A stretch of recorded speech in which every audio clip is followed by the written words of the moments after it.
പ്രിയപ്പെട്ടവരെ, ഈ പ്രാവശ്യത്തെ സാക്ഷ്യത്തിലെ മനോഹരമായ 2 പ്രാർത്ഥനകളുണ്ട്. ഈ പ്രാവശ്യത്തെ സാക്ഷ്യത്തിലെ 2 പ്രാർത്ഥനകളുണ്ട്. വളരെ മനോഹരമായ പ്രാർത്ഥന. ഭർത്താവും ഭാര്യയും കൂടിയാണ് സാക്ഷ്യം പറഞ്ഞിരിക്കുന്നത്. 2 നോൺ ക്രിസ്ത്യൻസാണ്. നിഷ ആലുവ അവരുടെ ഹസ്ബൻഡുമാണ്. അപ്പോൾ എനിക്ക് ആ സാക്ഷ്യം കേട്ടപ്പോൾ എൻ്റെ മനസ്സിൽ വന്നത്, ഇവർ രണ്ടുപേരും പ്രാർത്ഥിക്കുന്ന പ്രാർത്ഥനയുടെ കണ്ടൻറ്റ് വൈസ് ഭയങ്കര റിച്ചാണ്. അതിൻ്റെ ഉള്ളടക്കം ഭയങ്കര പോഷിതമായിട്ടുള്ളതാണ്. എന്താ പ്രാർത്ഥിക്കുന്നത്? ഒന്ന്, ഒരു കാര്യം മനസ്സിലാക്കേണ്ടത്, ഈ ഹസ്ബൻഡിന് വിശ്വാസമില്ല, ഒന്നിലും വിശ്വാസമില്ല. അതാണ് സംഭവം. അങ്ങനെയൊക്കെ ഒന്നിലും വിശ്വാസമില്ല.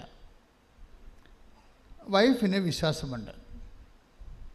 അപ്പോൾ ഒരു ദിവസം അപ്പന് അസുഖം വന്നപ്പോൾ വൈഫ്, അവർ നേഴ്സാണ്, പ്രൊഫഷണൽ നേഴ്സാണ്, ഹസ്ബൻഡിനോട് പറഞ്ഞു, അപ്പൻ്റെ അസുഖം എന്ന് വെച്ച് കഴിഞ്ഞാൽ അപ്പൻ 84 വയസ്സുള്ള പ്രായമുള്ള ആളാണ്, രോഗിയാണ്.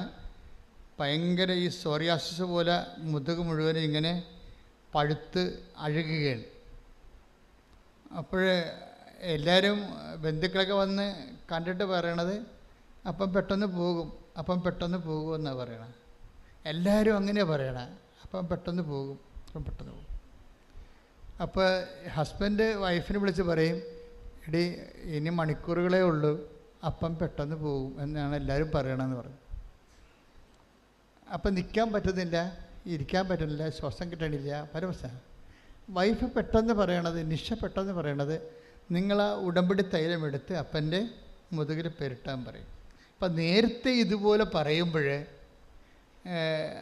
വൈഫ് പറയുമ്പോൾ ഈ ഹസ്ബൻഡ് പറയും, നീ ഒരു നേഴ്സല്ലേ, നീ ഇപ്പോഴും ഇങ്ങനെയുള്ള കാര്യങ്ങളൊക്കെയാണ് പറയണത്. ഇത് നിൻ്റെ പ്രൊഫഷനിൽ നീ സയൻറ്റിഫിക്കായിട്ട് ഹീലിംഗ് പഠിച്ചിട്ടുള്ള ആളാണ്, പിന്നെ നീ എന്തിനാ ഇങ്ങനെ സംസാരിക്കണം എന്ന് ചോദിക്കും. അപ്പോൾ അദ്ദേഹം അവരുടെ വർത്തമാനത്തെ തടയും. പക്ഷേ ഇപ്പോഴത്തെ പ്രശ്നം അതല്ല. ഇപ്പോൾ ഈ അപ്പൻ്റെ വിഷയത്തിൽ മരുന്നിനൊന്നും ചെയ്യാനില്ല, അതാണ് വിഷയം.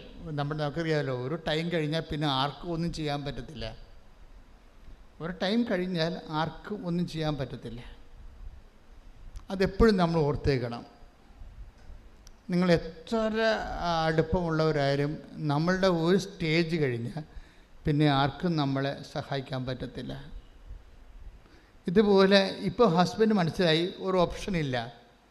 നമ്മളെല്ലാവരും ഒരു ഓപ്ഷൻ ഇല്ലാത്ത, ഇനിയൊരു തിരഞ്ഞെടുപ്പ് സാധ്യമല്ലാത്ത, തിരഞ്ഞെടുപ്പ് എന്ന് പറയുമ്പോൾ ഇലക്ഷനല്ലേ, നമ്മുടെ ജീവിതത്തിന് ഒരു പോകും വഴിക്ക് വേറൊരു മാർഗമില്ലാതെ വരുന്നൊരവസ്ഥ എല്ലാവരുടെ മുമ്പിലും. നമ്മളിത് അത് വരും എന്ന് ഉറപ്പാണ്. അത് എപ്പോൾ വരുമോ നമുക്കറിയത്തില്ല. എത്ര വലിയ മനുഷ്യരായാലും എത്ര കപ്പാസിറ്റി ഉള്ളവരായാലും ഒരു ഹവർ നമുക്ക് എല്ലാം നിസ്സഹായമായ ഒരവസ്ഥ. അപ്പൻ്റെ അവസ്ഥ ഇതാണ്. പണ്ട് നീ ഒരു നേഴ്സല്ലേ എന്ന് ചോദിച്ച ഹസ്ബൻഡ് ഇപ്പോൾ ചോദിക്കണില്ല. അയാൾ ആ വിശ്വാസ പ്രമാണം നോക്കിയിട്ട് അത് നോക്കി ചെല്ലി അപ്പൻ്റെ മുതുകത്ത് ഉടമ്പടി തൈലം പുരട്ടിക്കൊടുക്കും. അപ്പോൾ പിറ്റേ ദിവസം അങ്ങനെ ഒരു സംഭവം ആ മുതുകത്തില്ലാത്ത രീതിയിൽ അപ്പൻ, അമ്മ, പരിശുദ്ധ അമ്മ ഹീലാക്കി കൊടുക്കും. അപ്പോഴേ അദ്ദേഹം അപ്പോൾ വിശ്വാസത്തിൽ വരും. വിഷയം അതല്ല, അദ്ദേഹത്തിൻ്റെ പ്രാർത്ഥനയുടെ രീതിയാണ്. പിന്നീട് പെട്ടെന്ന് ഡോക്ടർമാർ പറഞ്ഞ് അപ്പം കിടന്ന് ആൾക്കാർ പൊക്കി കോരിയെടുത്താൽ മാത്രമേ അപ്പനെ കൊണ്ടുപോയി എവിടെയെങ്കിലും കട്ടിൽ കിടത്താൻ പറ്റത്തുള്ളൂ. ആ അപ്പൻ നടന്ന് ആംബുലൻസിൽ കയറി. പക്ഷേ ഡോക്ടർ പറഞ്ഞ് ക്യാൻസർ ഉണ്ട് എന്ന് പറഞ്ഞു. ബയോപ്സിക്ക് വിട്ടിരിക്കുകയാണ് ഒരു കഷണം. അത് ഉള്ളിലാണ്. അത് ഇത് രോഗമല്ല, മാതാവ് സുഖപ്പെടുത്തിയ രോഗമല്ല, വേറെ രോഗം അപ്പനുണ്ട്. അത് ബയോപ്സിക്ക് വിട്ടിരിക്കുകയാണെന്ന് പറഞ്ഞു. അതോടുകൂടി ഈ മനുഷ്യൻ വിറച്ചു പോയി. ഈ മനുഷ്യൻ നേരെ വന്ന് മാതാവിൻ്റെ അടുത്ത് ഇവിടെ നിന്നേച്ച്, നിങ്ങൾക്കറിയാമല്ലോ കുറേ പേര് അങ്ങനെ കുറേ മനുഷ്യരുണ്ട്. രാവിലെ ഇങ്ങോട്ട് വരും, മാതാവിനെ നോക്കിക്കൊണ്ട് മണിക്കൂറോളം നിൽക്കും. അപ്പോൾ ഈ മനുഷ്യൻ ഇവിടെ വന്നിച്ച് മാതാവിനോട് പറയുന്നൊരു പ്രാർത്ഥനയുണ്ട്. അതാണ് എൻ്റെ പോയിൻ്റ്. മനുഷ്യൻ, അമ്മേ, ഞങ്ങൾ രണ്ടുപേരും കൂടി ഒരുമിച്ച് പോകാൻ നേരത്താണ് ഇപ്പോൾ അപ്പന് ഈ രോഗം വന്നത്. അപ്പം ഞങ്ങൾക്ക് പോകാതിരിക്കാൻ പറ്റത്തില്ല. അതുകൊണ്ട് അമ്മ ഇത് സുഖപ്പെടുത്തിയേ മതിയാവത്തുള്ളെന്ന് പറയും. എന്ന് വെച്ച് കഴിഞ്ഞാൽ അതൊരു കാർക്കശ്യം പോലെയാണ്. അദ്ദേഹം പറഞ്ഞിരിക്കുന്നത് ഇതാണ്, ഈ സമയത്ത് മാതാവേ ഈ സമയത്ത് പരീക്ഷിക്കരുത്. അതായത് അപ്പോൾ കുറച്ച് ടോൺ മാറി. എന്താണ്, അവരെല്ലാം ഒരുക്കി പോകാൻ നേരത്തിലാണ് അപ്പന് ക്യാൻസർ ആണെന്ന് പറയണത്. അപ്പോൾ ആ മനുഷ്യൻ നേരെ വന്ന് മാതാവിനോട് പറഞ്ഞു, മാതാവേ ഈ സമയത്ത് പരീക്ഷിക്കരുത്. എന്താണ് പറയണത്? ഞങ്ങൾ പോകാൻ നിൽക്കുകയാണ്. അപ്പോൾ പ്രാർത്ഥനയുടെ ആ ഒരു കണ്ടൻറ്റ് വയസ്സ് കണ്ട എന്താണ് പറഞ്ഞത്? അയാൾ എന്താ പറഞ്ഞത്? മാതാവേ ഈ സമയത്ത് പരീക്ഷിക്കരുത്. നമ്മൾക്ക് ഇത്രയും ഇൻറ്റിമേറ്റായിട്ട് ട്രാൻസ്ഫർ ചെയ്യാൻ കഴിയണം. ഇതൊരു ഇൻറ്റിമസിയാണ്. ഇൻറ്റിമസി ഉള്ളവർക്ക്, അമിതമായ വിശ്വാസമുള്ളവർക്ക് വാരിക്കെട്ടി പ്രാർത്ഥിക്കേണ്ടി വരത്തില്ല.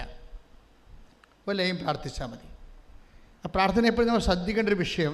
ഇനി ഇദ്ദേഹത്തിൻ്റെ വൈഫ് നിഷയുടെ ഒരു പ്രാർത്ഥനയുണ്ട്. ആ പ്രാർത്ഥന എന്ന് പറയണത്, ഇവൾക്ക് സൗദി നേഴ്സാണ്.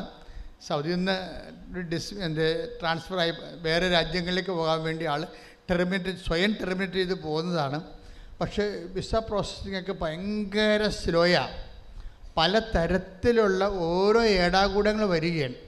പക്ഷേ എന്നിട്ടും മാതാവ് ഈ നിഷയുടെ ഉടമ്പടി ഹോണർ ചെയ്തിട്ട് ഇവളെ പറയും, നിഷ പറയുന്നുണ്ട് ആ സാക്ഷ്യത്തിൽ, എനിക്ക് മനസ്സിലാവണില്ല, ആരോ എൻ്റെ കൂടെ നിന്ന് ഓരോ ഫയലും നീക്കണ പോലെ എനിക്ക് തോന്നണുണ്ടെന്ന്. അതിപ്പോൾ ഈ നിഷയുടെ മാത്രം ഹസ്ബൻഡല്ല, എക്സ്പീരിയൻസ് അല്ല. ഇപ്പോൾ എല്ലാ ദിവസങ്ങളിലും ആൾക്കാർ ഇത് പറയുന്നുണ്ട്, ആരോ എൻ്റെ കൂടെ ഉണ്ട്. ഉടമ്പടി എടുത്തപ്പോൾ മുതൽ തോന്നി ആരോ എൻ്റെ കൂടെയുണ്ട്. പ്രസൻസാണത്. ഈ പ്രസൻസ് സെൻസ് ചെയ്യുന്ന ആൾക്കാർ, അതുകൊണ്ടാണ് ഞാൻ നിങ്ങളോട് വിശുദ്ധിയോടെ ജീവിക്കണം. ചുമ്മാ ഞാൻ പറയണ പോലെ പോലും കേരളസ് വർത്തമാനങ്ങൾ പറയരുത്. ഞാനിങ്ങനെ കേരളസ് വർത്തമാനങ്ങൾ പറയില്ല. ചില സമയത്ത് നാടൻ വർത്തമാനങ്ങൾ പറയത്തില്ലേ. അപ്പം അത് എൻ്റെ മനസ്സ് ഈശോയ്ക്ക് അറിയാവുന്ന കാരണം എനിക്ക് പ്രശ്നമില്ല. നിങ്ങൾ നാടൻ വർത്തമാനം കയറി പറയരുത്. കാര്യം നിങ്ങളത് പറയാത്ത ആൾക്കാരാണ്. എന്നുവെച്ചാൽ അത് പറയുമ്പോൾ നിങ്ങൾക്ക് വെറുപ്പോ അതല്ലെങ്കിൽ വൈരാഗ്യമോ ഈർച്ചയോ നിരാശമോ അല്ലെങ്കിൽ നിരാശയോ ഒന്നും ഉണ്ടാകരുത്. എനിക്കതൊന്നും ഇല്ലാതെയാണ് ഞാൻ അത് പറയണത്. ആ നെഗറ്റീവ് ഫീലിങ്സ് ഇല്ലാതെയാണ് അത് അതുകൊണ്ടാണ്. എന്താ വെച്ചാൽ നമ്മൾ ഉടമ്പടി എടുക്കുമ്പോൾ വിശുദ്ധി പാലിക്കുന്നതിൻ്റെ കാരണങ്ങളൊന്ന് ഈ പ്രസൻസാണ്. എന്നുവെച്ചാൽ ദൈവത്തിൻ്റെ സാന്നിധ്യം. I will come with you wherever you go. നീ എവിടെ പോയാലും ഞാൻ നിന്റെ കൂടെ. അത് പ്രോമിസിലുള്ളതല്ലേ. ആ പ്രോമിസ് ദൈവം പാലിക്കും. അപ്പം ഞാനെന്താ നിങ്ങളോട് പറഞ്ഞു വെച്ച് കഴിഞ്ഞാൽ, നിങ്ങൾ ഈ പ്രസൻസ് ഉള്ളത് കാരണം കെയർലെസ്സായിട്ട് പോകരുത്. ദൈവത്തിൻ്റെ സാന്നിധ്യം കൂടെയുണ്ട്. അതാണ് നിഷ പറയണത്. എൻ്റെ ഓരോ ഫയലും കൂട്ടുകാർക്ക് ആർക്കും വരണില്ല. കൂട്ടുകാരുടെ ആരുടെ ഫയൽ ഇപ്പം തന്നെ നിഷ കഴിഞ്ഞ ദിവസം വേറെ ഒരു സാക്ഷ്യമുണ്ട്. ഒരു 22 വയസ്സുകാരൻ, എന്നാ അയാളുടെ പേര്, 22 വയസ്സേ ആ പയ്യൻസിനുള്ളത്. പക്ഷേ നല്ല ഒരു സാക്ഷ്യമാണ്. അത് 22 വയസ്സെന്ന് പറയുമ്പോൾ അവന് ജർമ്മനി പോകാനാണ്. അതായത് ജർമ്മനി പോകാൻ വേണ്ടി ആദർശിൻ്റെ സാക്ഷ്യം അത് നിങ്ങളൊന്ന് കേൾക്കണം കേട്ടോ. 22 വയസ്സേ പയ്യൻസിനുള്ളൂ. പക്ഷേ സൂപ്പർ സാക്ഷ്യം. അത് അവൻ പറഞ്ഞു, ഞാൻ കുടുംബ പ്രാർത്ഥനയ്ക്കൊന്നും പങ്കെടുക്കത്തില്ല, പള്ളിയിലൊന്നും പോകത്തില്ല, പോയാൽ തന്നെ അവസാനമേ കുർബാന എല്ലാം തീരാൻ നേരത്തെ ചെല്ലത്തുള്ളൂ. കുർബാന എല്ലാം നേരെ കുടുംബ പ്രാർത്ഥനയ്ക്ക് പങ്കെടുക്കത്തില്ല. കുടുംബ പ്രാർത്ഥന സമയമാകുമ്പോൾ ഞാൻ അവിടുന്ന് വീട്ടിൽ നിന്ന് ഇറങ്ങിപ്പോയിട്ട് കൂട്ടുകാരുടെ കൂടെ കളിച്ചൊക്കെ ഇരിക്കും. എന്നിട്ട് കുർബാന ഭക്ഷണ സമയത്ത് വരത്തുള്ളൂ. അങ്ങനെ എൻ്റെ ഒരു കെയർലെസ് ലൈഫായിരുന്നു. പക്ഷെ ഉടമ്പടി എടുത്ത് കഴിഞ്ഞപ്പോൾ ആരും എൻ്റെ കൂടെ ഉള്ളതുപോലെ എനിക്ക് തോന്നിയെന്ന്. അതാണ് ഇത് പ്രസൻസാണ്. ആരോ എൻ്റെ കൂടെ ഉള്ളത്. എന്നിട്ട് ഈ കൂട്ടുകാരുടെ എല്ലാം ഫയൽസൊന്നും ഓപ്പൺ ആകാതിരിക്കുമ്പോഴും അല്ലെങ്കിൽ അതിൻ്റെ പ്രൊസീഡിങ്സ് ബ്ലോക്ക് ആകുമ്പോഴും ഇവൻ്റെ പ്രൊഡ്യൂസറിങ്സ് കറക്റ്റ് ചെയ്ത് പോകും. എക്സാമിന് ചെല്ലുമ്പോൾ രസമുണ്ട്. എക്സാം ചെല്ലുമ്പോൾ ഈ ജർമ്മൻ എക്സാമാണ്. ജർമ്മൻ എക്സാം പകുതി പറഞ്ഞപ്പോൾ തന്നെ വൈവ സ്പീക്കിങ്ങിൻ്റെ പകുതി പറഞ്ഞപ്പോൾ തന്നെ എക്സാം ചെയ്യുന്ന ആൾ പറഞ്ഞ് എഴുന്നേറ്റ് പോയിക്കൊള്ളാൻ പറഞ്ഞു. എന്താ കാര്യം? നിനക്കൊന്നും അറിയത്തില്ലെന്ന് പറഞ്ഞു. അപ്പോൾ എഴുന്നേറ്റ് പോയിക്കൊള്ളാൻ പറഞ്ഞപ്പോൾ പിന്നെ ഞാൻ എഴുതി വെച്ച് അയാൾ നോക്കണമില്ല. അതായത് എഴുതിയ ആളിൻ്റെ എൻ്റെ അടുത്തിരുന്ന് എഴുതിയ ആളിൻ്റെ കണ്ടീഷണമാണ്. ഓരോ ഇൻഡാസവനതേ എൻ്റെ അടുത്തിരുന്ന് എഴുതിയ ആളിൻ്റെ കണ്ടീഷണമായത് കാരണം അവൻ്റെ അടുത്തിരുന്ന ഞാൻ എഴുതിയത്. അതുകൊണ്ട് എൻ്റെ പേപ്പറിനും നോക്കിയില്ല, വൈറസ് കയറുമെന്നും പറഞ്ഞുകൊണ്ട് അയാൾ എൻ്റെ പേപ്പറും നോക്കിയില്ല. അപ്പോൾ ഞാനിവിടുത്തെ എൻ്റെ വയോയും പോയി, എൻ്റെ റൈറ്റിങ്ങും പോയി. ഞാൻ പിന്നെ എന്നാ ചെയ്യാനാണ്? പക്ഷേ രാത്രിയായപ്പോൾ മെസ്സേജ് വന്നു, നീ പാസ്സായെന്ന്. നമ്മളെ വല്ലാതെ ഞെട്ടിച്ചുകൊണ്ടാണ് ഈ ഉടമ്പടി പോണത്. അപ്പോൾ ഈ 22 വയസ്സുകാരൻ, പള്ളി കയറാത്തവൻ, കുടുംബപ്രാർത്ഥനയ്ക്ക് ഇറങ്ങിപ്പോകുന്നവൻ, എങ്ങനെയാണ് ദൈവം അവൻ്റെ ഒരു വിഷയത്തിൽ ഇടപെടണത്?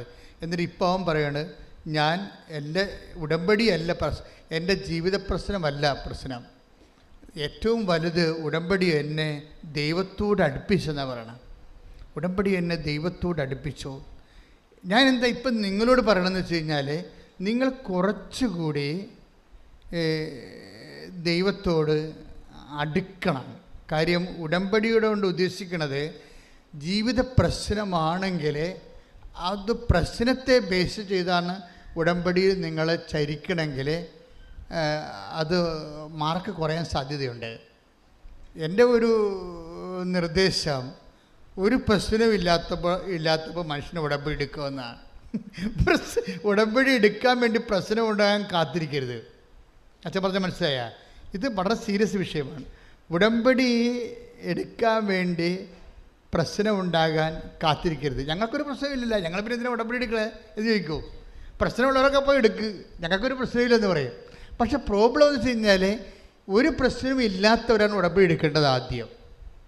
അതെന്താണെന്ന് ചോദിച്ചു കഴിഞ്ഞാൽ, പ്രശ്നം ഉണ്ടാകുമ്പോൾ ഇപ്പം നിഷ എന്താണ് അമ്മയോട് പറയണത്?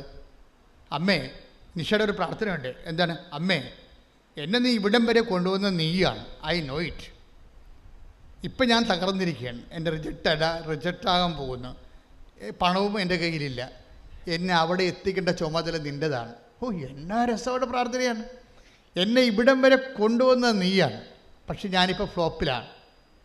ഇനി എന്നെ ഇവിടം വരെ കൊണ്ടുവന്ന നീയാണെങ്കിൽ എന്നെ എത്തേണ്ടിടത്ത് എത്തിക്കേണ്ട ചുമതല നിന്റേതാണ്. Praise the lord. സ്തുതിക്കട്ടെ. ഹല്ലേലൂയ, ഹല്ലേലൂയ, ഹല്ലേലൂയ, ഹല്ലേലൂയ, ഹല്ലേലൂയ. യേശുവേ നന്ദി. ഹല്ലേലൂയ, ഹല്ലേലൂയ. എല്ലാവർക്കും ദൈവവുമായിട്ട് വ്യക്തിപരമായിട്ട് ഒരു ബന്ധം ഉണ്ടാകുവാൻ ഈ ആരാധനയിലൂടെ, ഈ പ്രാർത്ഥനയെല്ലാം വരുന്ന ഒരു ഇൻറ്റിമസി ഉണ്ട്. ഇതാണ് എൻ്റെ പ്രാർത്ഥനയുടെ ഇന്ധനം അല്ലെങ്കിൽ ട്രെഷർ എന്ന് പറയുന്നത്. ഇൻറ്റിമസി എന്ന് വെച്ചാൽ ആത്മബന്ധം. അതുകൊണ്ടാണ് ഞാൻ പറയണത്, ആ ഉടമ്പടിയുടെ ലക്ഷ്യം പ്രശ്നത്തെ പരിഹരിക്കുകയല്ല. അത് പ്രശ്നത്തെ ഈസിയായിട്ട് പരിഹരിക്കും, അതല്ല പ്രശ്നം. മുഖ്യ ലക്ഷ്യം, ഉടമ്പടിയുടെ ലക്ഷ്യം, ഇറ്റ് ഈസ് ബൈലാറ്ററൽ എഗ്രിമെൻറ്റ്. നീ നിൻ്റെ ദൈവവും തമ്മിൽ ജീവിതത്തിൽ ഒരു കാഷ്വൽ റിലേഷനല്ല, വിശ്വാസ സംബന്ധമായ ഒരു റിലേഷൻസ് അല്ല ഉള്ളത്. ഒരു പെർട്ടിക്കുലർ ആൻഡ് പേഴ്സണൽ റിലേഷനാണ് ഉടമ്പടിയിൽ. ഒരു വിശിഷ്യ പെർട്ടിക്കുലറായിട്ടുള്ള വ്യക്തിപരമായ പേഴ്സണലായിട്ടുള്ള റിലേഷൻ്റെ ഏറ്റവും ഇന്ന് നിലവിലുള്ള നമുക്ക് ലഭ്യമായ ഏറ്റവും വലിയ പോംവഴിയാണ് ഉടമ്പടി. പ്രാർത്ഥിക്കുക, കർത്താവ് ദൈവമേ, മരിയൻ ഉടമ്പടി എന്നുള്ള മഹാദൈവാനുഭവത്തിന്റെ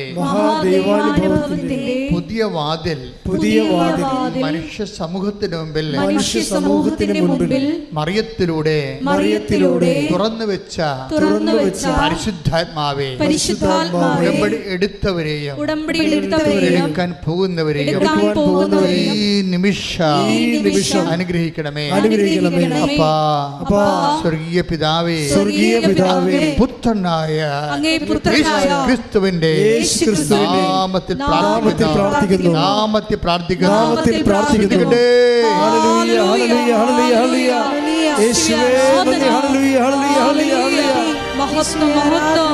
വരുമ്പോ ദിവ്യകാരുണ്യത്തിന്. അപ്പൊ ഇന്റിമേറ്റ് ആൻഡ് അമീക്കബിൾ റിലേഷൻ എന്ന് വെച്ച് കഴിഞ്ഞാൽ വളരെ ആത്മബന്ധവും സ്നേഹോജ്വലവുമായ ഒരു ബന്ധം ആണ് ഉടമ്പടിയുടെ ഒരു ടാൻജിബിൾ റിസൾട്ട്, സ്പർശ്യമായ ഒരു ഫലമെന്ന് പറയുന്നത്. അപ്പം എന്താ നിങ്ങൾക്ക് ചിലർക്ക് പറ്റണത്, നിങ്ങൾ ഉടമ്പടിയുടെ ഫലം നിങ്ങൾ വെച്ചിരിക്കുന്ന നിയോഗത്തിൻ്റെ നിവൃത്തിയായിട്ടാണ് നിങ്ങൾ മനസ്സിലാക്കി വെച്ചിരിക്കുന്നത്. It is much more than that. നമ്മളെല്ലാവർക്കും നിങ്ങളെ ഉടമ്പടിയുടെ ഫലത്തെ റെഡ്യൂസ് ചെയ്തിരിക്കണം. എങ്ങനെ അറിയാമോ? ഉടമ്പടി എന്ന് പറഞ്ഞാൽ നിങ്ങൾ വെച്ചിരിക്കുന്ന നിയോഗത്തിന് നിവർത്തി കിട്ടുകയാണ്. It is very easy. അതല്ല പ്രശ്നം. ഇതിൻ്റെ ഒരു അൾട്ടിമേറ്റ് എൻഡുണ്ട്, ആത്യന്തികമായ ഒരു ലക്ഷ്യമുണ്ട്. അതെന്ന് പറയണത് ദൈവമായിട്ട് ഒരു കാലത്തും സാധിക്കാത്ത ഒരു റിലേഷൻ, ബന്ധം. ഇപ്പം ഞാനൊരു കാര്യം നിങ്ങളോട് ചോദിക്കട്ടെ. ഈ കർത്താവ് ഒരു പ്രാവശ്യം ശിഷ്യന്മാർ സഞ്ചരിച്ചിരുന്ന വള്ളത്തിൽ കിടന്ന് ഉറങ്ങിപ്പോയില്ലേ? ഇല്ലേ? എനിക്കറിയാം കഥ. അപ്പോഴ് വലിയ കാറ്റുണ്ടായിരുന്നു. കോളും പേമാരിയും പ്രകൃതിക്ഷോഭവും കടൽക്ഷോഭവും ഒരുമിച്ച് വന്ന് വള്ളത്തിൽ വെള്ളം അടിച്ചു കയറി ഇവർ മുങ്ങാൻ പോയപ്പോൾ ശിഷ്യന്മാർ പറയുന്നൊരു വർത്തമാനമുണ്ട്. എന്താണെന്നറിയാമോ? കർത്താവേ, ഞങ്ങൾ നശിക്കാൻ പോകുന്നു, നിനക്കൊരു ഗൗനമില്ലേ എന്നാണ്. കർത്താവേ എന്ന് പറഞ്ഞാൽ, കർത്താവേ, ഞങ്ങൾ നശിക്കുന്നതിൽ നിനക്കൊരു ഗൗനമില്ലേ? നീ ഗൗനിക്കുന്നില്ലേ? ഇപ്പം കർത്താവിനെ കുറ്റപ്പെടുത്തിയാണ് ചോദിക്കണത്. പ്രാർത്ഥനയിൽ ദൈവത്തെ കുറ്റപ്പെടുത്തുക. ഇത് പത്രോസിൻ്റെ വായിൽ നിന്ന് വന്നൊരു പ്രാർത്ഥനയാണ് ശരിക്കും പറഞ്ഞാൽ. ഈ പ്രാർത്ഥനയെ സ്കാൻ ചെയ്ത് നോക്കുമ്പോൾ നമുക്ക് എന്താ മനസ്സിലാകണത്? കർത്താവെ, ഞങ്ങൾ നശിക്കുന്നു, നിങ്ങൾക്ക് അങ്ങനെ കുറ്റപ്പെടുത്തി പ്രാർത്ഥിക്കാൻ പറ്റുമോ? പറ്റത്തില്ല. എന്താ കാര്യം? ബന്ധമില്ല. മനസ്സിലായില്ലേ? ഇപ്പം എന്നോട് പറയും, അച്ഛാ, എന്നോട് ഇപ്പോൾ ഞാൻ പിള്ളേരെ പ്രാർത്ഥിക്കുമ്പോൾ പറയും, ചിലത് എൻ്റെ കയ്യെ കയറി പിടിക്കും. എന്താണ്? അച്ഛൻ പിടിച്ചില്ലെങ്കിൽ അച്ഛൻ അവിടെ പോയി ഇരിക്കുമല്ല. അത് കാരണം വിഷയം സീരിയസ് ആയതുകൊണ്ട് കൈ പിടിക്കും. ഞാൻ എന്തടി? അതേ, ഞാനിപ്പോൾ 10ാമത്തെ പ്രാവശ്യമാണ് ഇത് എഴുതാൻ പോണത്, ഇനി എന്നെക്കൊണ്ട് എഴുതിക്കത്തില്ല. എന്താണ്? IELTS ആണേ. ഞാനീ 10ാം പ്രാവശ്യമാണ് ഇപ്പോൾ എഴുതാൻ പോണത്, ഇനി കാശില്ല എഴുതാൻ. ഞാൻ പറഞ്ഞു, നീ എന്നോട് എന്നെ പിടിച്ചെടുത്തിയ പോലെ മാതാവിനെ പിടിച്ചെടുത്താൻ പറഞ്ഞു. എന്താ കാര്യം? അവൾ പറഞ്ഞ കറക്റ്റാണ്, പക്ഷെ അവൾ പറയുന്ന രീതി തെറ്റാണ്. ഇപ്പോഴും ആ പ്രാർത്ഥനയെ അപേക്ഷയാണ്. ഇപ്പം നിഷയുടെ പ്രാർത്ഥന എന്താണ്? എന്നെ ഇവിടം വരെ എത്തിച്ചത് നീയാണ്, നിൻ്റെ കടമയാണ് എന്നെ അന്ത്യം വരെ എത്തിക്കേണ്ടത്. അതൊരു കമാൻഡാണ്. പക്ഷെ അതിൻ്റെ അകത്ത് വരുന്ന അതിൻ്റെ സ്റ്റഫ് എന്താ? ഒരു ഇൻറ്റിമസിയാണ്. നമുക്കതുപോലെ പറയാൻ പറ്റണില്ല. എന്താ കാര്യം? നമുക്ക് ആ ഇൻറ്റിമസി ഇല്ല. പ്രാർത്ഥനയുടെ കണ്ടൻറ്റ് ബേസിൽ ഏറ്റവും പ്രധാനപ്പെട്ട ഘടകം ഇൻറ്റിമസിയാണ്. ഇൻറ്റിമസി എന്ന് പറയുന്നത് എന്താണ്? ആന്തരിക ആത്മബന്ധം. ആന്തരിക ആത്മബന്ധമാണ്. ഈ ഉടമ്പടിയിൽ നമ്മൾ രോഗികളെ കാണുന്നു, അല്ലേ? രോഗികളെ കാണുമ്പോൾ നമ്മൾ ആരായിട്ടാണ് രോഗികളെ കാണുന്നത്? 25-35 അനുസരിച്ചാണ് മത്തായി സിയുടെ സുവിശേഷം. Take the word of God. മത്തായി 25-35. ശ്രുതിക്കട്ടെ. ഹല്ലേലൂയ. എനിക്ക് വിശന്നു, നിങ്ങൾ ഭക്ഷിക്കാൻ തന്നു. എനിക്ക് ദാഹിച്ചു, നിങ്ങൾ കുടിക്കാൻ തന്നു. ഞാൻ പരദേശിയായിരുന്നു, നിങ്ങൾ എന്നെ സ്വീകരിച്ചു. ഞാൻ രോഗിയായിരുന്നു, നിങ്ങൾ എന്നെ സന്ദർശിച്ചു. അപ്പൊ ഞാനെന്നാ പറയണത്, മനസ്സിലായില്ലേ? ഉടമ്പടിയിൽ നമ്മളൊരു രോഗിയെ കാണാൻ പോകുമ്പോൾ നിങ്ങൾ പറയരുത് നമ്മുടെ അയൽവാസിയായ ജോണമ്മ ചേച്ചിയാണെന്ന് പറയരുത്. അതാണ് പ്രശ്നം കിടക്കുന്നത്. ഇവിടെയാണ് ഒരു ഉടമ്പടി മിസ്റ്റേക്ക് സംഭവിക്കുന്നത്. അതായത് നിങ്ങൾ രോഗികളെ കാണാൻ പോകുമ്പോൾ ഇയാൾ അറിയത്തില്ലേ നമ്മുടെ അയൽവാസിയാണേ, ഇന്ന ആളാണെന്ന് പറയും. അങ്ങനെയല്ല, അയാളല്ലത്. ആരാണത്? ഞാൻ രോഗിയായിരുന്നു. മനസ്സിലായില്ലേ? ആ ഇല്ലാത്തവനുമായിട്ട്, വേദനയുള്ളവനുമായിട്ട്, കണ്ണീരുള്ളവനുമായിട്ട് കർത്താവ് താതാത്മ്യപ്പെട്ടിട്ടുണ്ട്. ഈ താതാത്മ്യീകരണം തിരിച്ചറിയുന്നിടത്ത് വെച്ചാണ് നമ്മളുടെ സാമൂഹ്യ പ്രവർത്തനം ഇരിക്കുന്നത്. യേശു ക്രിസ്തുവിനെ ഇല്ലായ്മക്കാരനും വല്ലായ്മക്കാരനിലും അവൻ്റെ ഇല്ലായ്മയും വല്ലായ്മയും അവിടെ യേശു ക്രിസ്തുവാണെന്ന് നമ്മൾ തിരിച്ചറിയുന്നിടത്ത് ആണ് ഇപ്പോൾ സഭയ്ക്ക് വന്നിരിക്കുന്ന ദുരന്തം എന്താണെന്നറിയാവോ? കുറേ അണ്ണന്മാർ പോയി MSW എടുത്തുകൊണ്ട് വന്ന് സോഷ്യൽ സർവീസിൽ ഇരിപ്പുണ്ട്. എന്താ പ്രശ്നം വരാണത്? സഭയുടെ സോഷ്യൽ പ്രവർത്തനമല്ല നടക്കുന്നത്. ശാസ്ത്രീയമായ സാമൂഹ്യ പ്രവർത്തനത്തിലൂടെ സാങ്കേതികമായി കിട്ടിയിരിക്കുന്ന കുറച്ച് ജ്ഞാനം കൊണ്ടുണ്ടാക്കി വെക്കുന്ന കുറച്ച് വർക്ക്സാണത്. അത് ചിലപ്പോൾ സോഷ്യൽ വർക്കായിരിക്കാം, ക്രിസ്തുവുമായിട്ട് അതിന് ബന്ധമില്ല. ക്രിസ്തുവുമായിട്ട് ബന്ധമുണ്ടെങ്കിൽ ഇല്ലായ്മക്കാരനിൽ വല്ലായ്മക്കാരനിൽ രോഗികളിൽ തകർച്ചയുള്ളവന് ഇപ്പം ഇന്ന് തന്നെ ഈ ആനന്ദം അവൻ്റെ പേരെന്നെ ആദ്യത്തെ പറയുന്നൊരു സാക്ഷ്യമുണ്ട്. എനിക്ക് ഭയങ്കര പാടാണ് ഈ ആൾക്കാർക്കൊക്കെ സഹായിക്കാൻ വേണ്ടി, അങ്ങനെ ഒരു മനസ്സെൻ്റെ കയ്യിലില്ല. അതിനുള്ള കാര്യം തുറന്നു പറയുകയും എനിക്കിങ്ങനൊരു മനസ്സില്ല ആൾക്കാരെയൊക്കെ സഹായിക്കാൻ. അപ്പോൾ എനിക്ക് തോന്നണത് ഇവരെല്ലാം പറ്റിപ്പുകാരാണെന്നാണ് തോന്നണത്. അതുകൊണ്ട് ഞാൻ ആരെയും സഹായിക്കാത്തത്. എല്ലാവരും നട തുറന്ന രസമുള്ള സാക്ഷ്യമാണ്. അവരെല്ലാം പറ്റിപ്പുകാരാണെന്ന് തോന്നണം. അപ്പം ഞാൻ പിന്നെ സാമ്പത്തികമായിട്ട് ആരെങ്കിലും സഹായിക്കണമെന്നുണ്ടെങ്കിൽ എനിക്കറിയണം അത് കറക്റ്റാണെന്നറിയണം, എന്നാൽ മാത്രമേ ഞാൻ സഹായിക്കത്തുള്ളൂ. അപ്പം അങ്ങനൊരു മനസ്സാണ് എൻ്റേത്. പക്ഷേ ഇപ്പം എന്ത് ചെയ്യാന്നറിയാമോ? എനിക്ക് തോന്നി പലരും വന്ന് എന്നോട് ചോദിച്ചു, ചേട്ടായി ഞങ്ങൾ ഇത്തിരി ജർമ്മൻ പഠിപ്പിച്ചു തരുമോ? എന്നെക്കാൾ ഇളയ പിള്ളേർ വന്ന് വെച്ചാൽ എന്നോട് ചോദിച്ചേ, ചേട്ടായി ഞങ്ങൾ ഇത്തിരി ജർമ്മൻ പഠിപ്പിച്ചു തരുമോ? അപ്പോൾ ഞാൻ 5 പേർക്ക് ജർമ്മൻ പഠിപ്പിച്ചു കൊടുത്തു. അതാണ് എൻ്റെ ഉടമ്പടിയിലെ പരസ്നേഹ പ്രവൃത്തികൾ. ദാറ്റ് മീൻസ് എന്താണ്? ഈശോ അവിടെയും താതാമ്യപ്പെടുകയാണ്. എന്താ പ്രശ്നം? ഈശോയ്ക്ക് ജർമ്മൻ അറിയാൻ പാടില്ല, അതുകൊണ്ട് ഞാൻ ജർമ്മൻ പഠിപ്പിച്ചു കൊടുത്തു. മനസ്സിലായില്ലേ? നമ്മുടെ സാമൂഹ്യ പ്രവർത്തനങ്ങൾ പോലും അത് ഈശോ ആണ് എന്നിലൂടെ അവനിലൂടെ എന്നോട് ആവശ്യപ്പെടുന്നതെന്ന് കണ്ടുകൊണ്ട് ഞാൻ ഈശോയുടെ വാക്കുകളെ ഹോണർ ചെയ്തുകൊണ്ട് നിങ്ങൾ ദൈവത്തിൻ്റെ ജോലി ചെയ്യുമ്പോൾ ഈ ഇൻറ്റിമസി ഉണ്ടാകും. അല്ല ഇൻറ്റിമസി ഉണ്ടാകത്തില്ല. ദൈവം ആത്മാർത്ഥ ദൈവമാണ്. അതുകൊണ്ട് നമ്മളെ കഷ്ടപ്പെടുന്ന ഇപ്പോൾ അദൃശ്യ പറയുന്നത് എന്താണ്? ഇപ്പം ഞാൻ ജർമ്മൻ പഠിപ്പിച്ച് മഴ കൊടുക്കുക മാത്രമല്ല, രോഗികളെ കാണാൻ പോകും. ഞാൻ പിന്നെ ഭക്ഷണമില്ലാത്തൊക്കെ ഭക്ഷണം എത്തിച്ച് കൊടുക്കും. ടോട്ടൽ 22 വയസ്സുകാരൻ ടോട്ടലി ചേഞ്ചിലായി. 22 വയസ്സുകാരനെ ഒരൊറ്റ ഉടമ്പടി കൊണ്ട് ഇത്രയും ചേഞ്ച് ചെയ്യാൻ പറ്റുമെങ്കിൽ ഉടമ്പടിയേക്കാൾ നല്ലൊരു സംവിധാനം ഇപ്പം ഇല്ലെന്നല്ല എൻ്റെ അർത്ഥം. കൈയിടിച്ച് കർത്താവ് ഡെലിവറി ചെയ്യുക.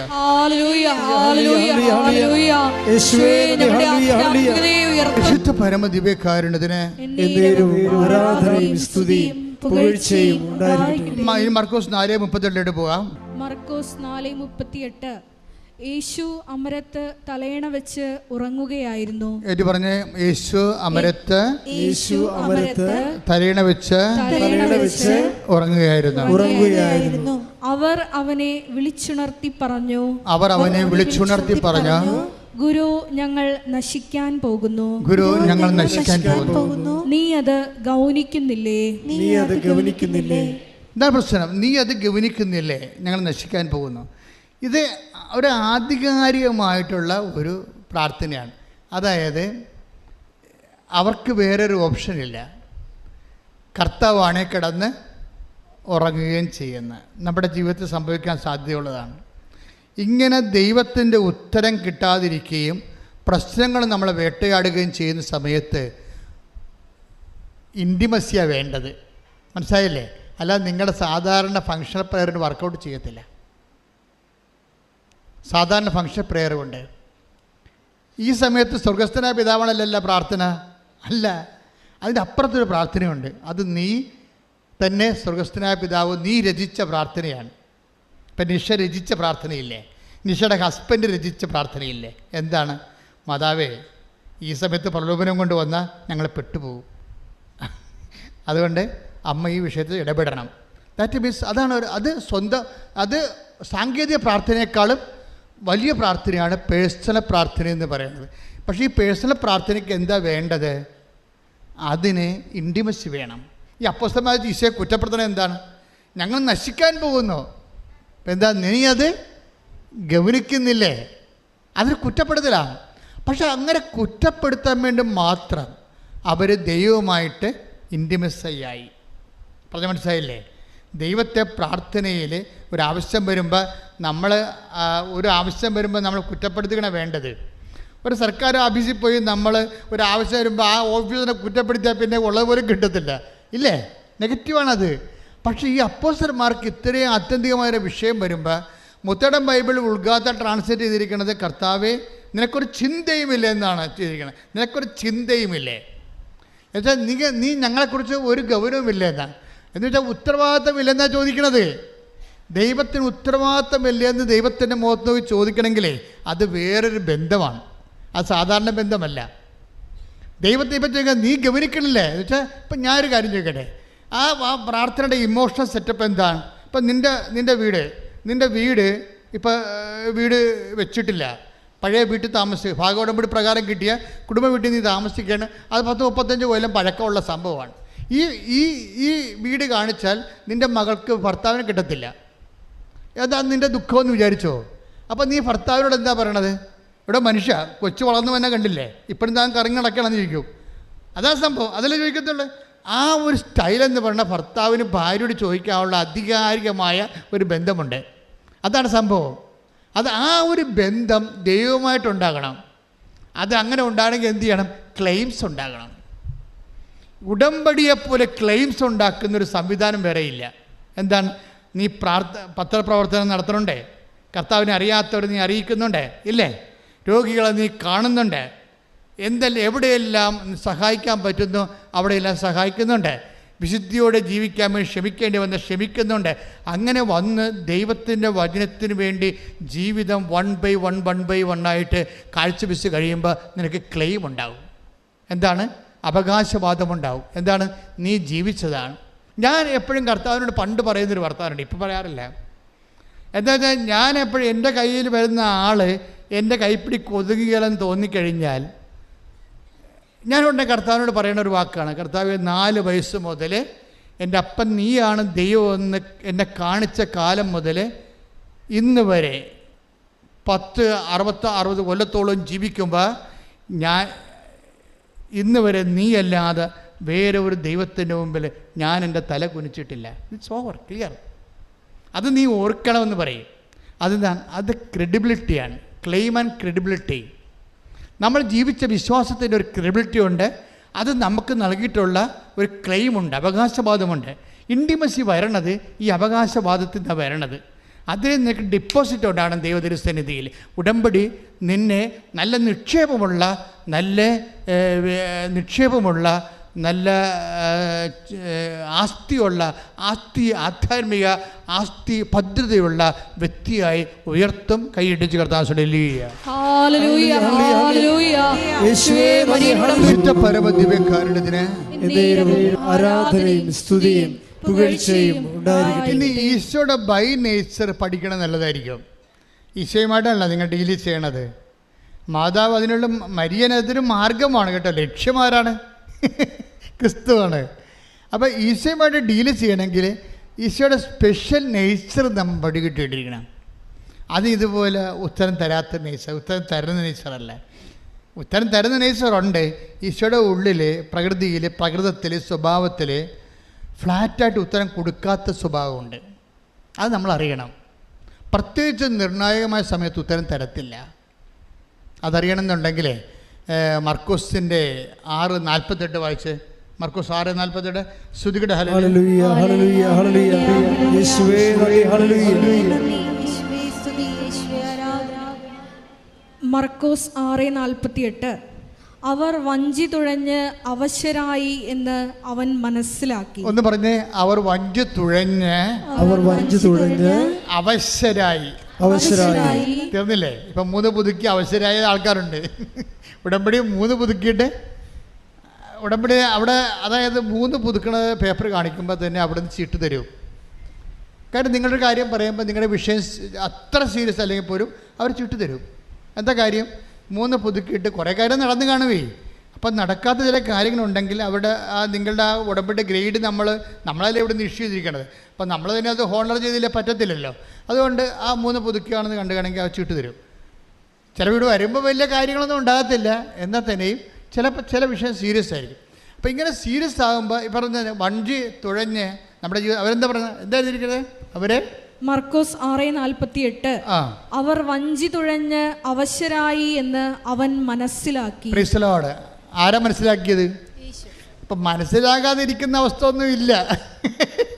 മനസ്സിലായില്ലേ? ഒന്ന് പറഞ്ഞേ, അവർ വഞ്ചി തുഴഞ്ഞ് അവശരായെന്ന്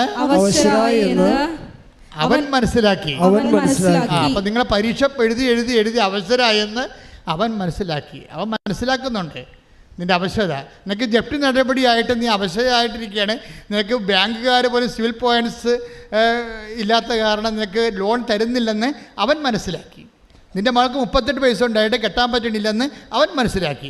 നിൻ്റെ മകൾക്ക് 19 വയസ്സ് കല്യാണം കഴിഞ്ഞ് 19 കൊല്ലമായിട്ട് മക്കളില്ലെന്നും നീ ഈ കാര്യത്തിൽ പ്രാർത്ഥിച്ച അവസ്ഥയാണെന്നും അവൻ മനസ്സിലാക്കി. കൈയിടിച്ച് കിടത്താൻ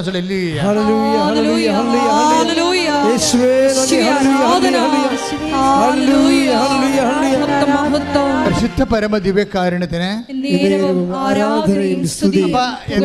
എന്താണ് അവൻ മനസ്സിലാക്കിയത്?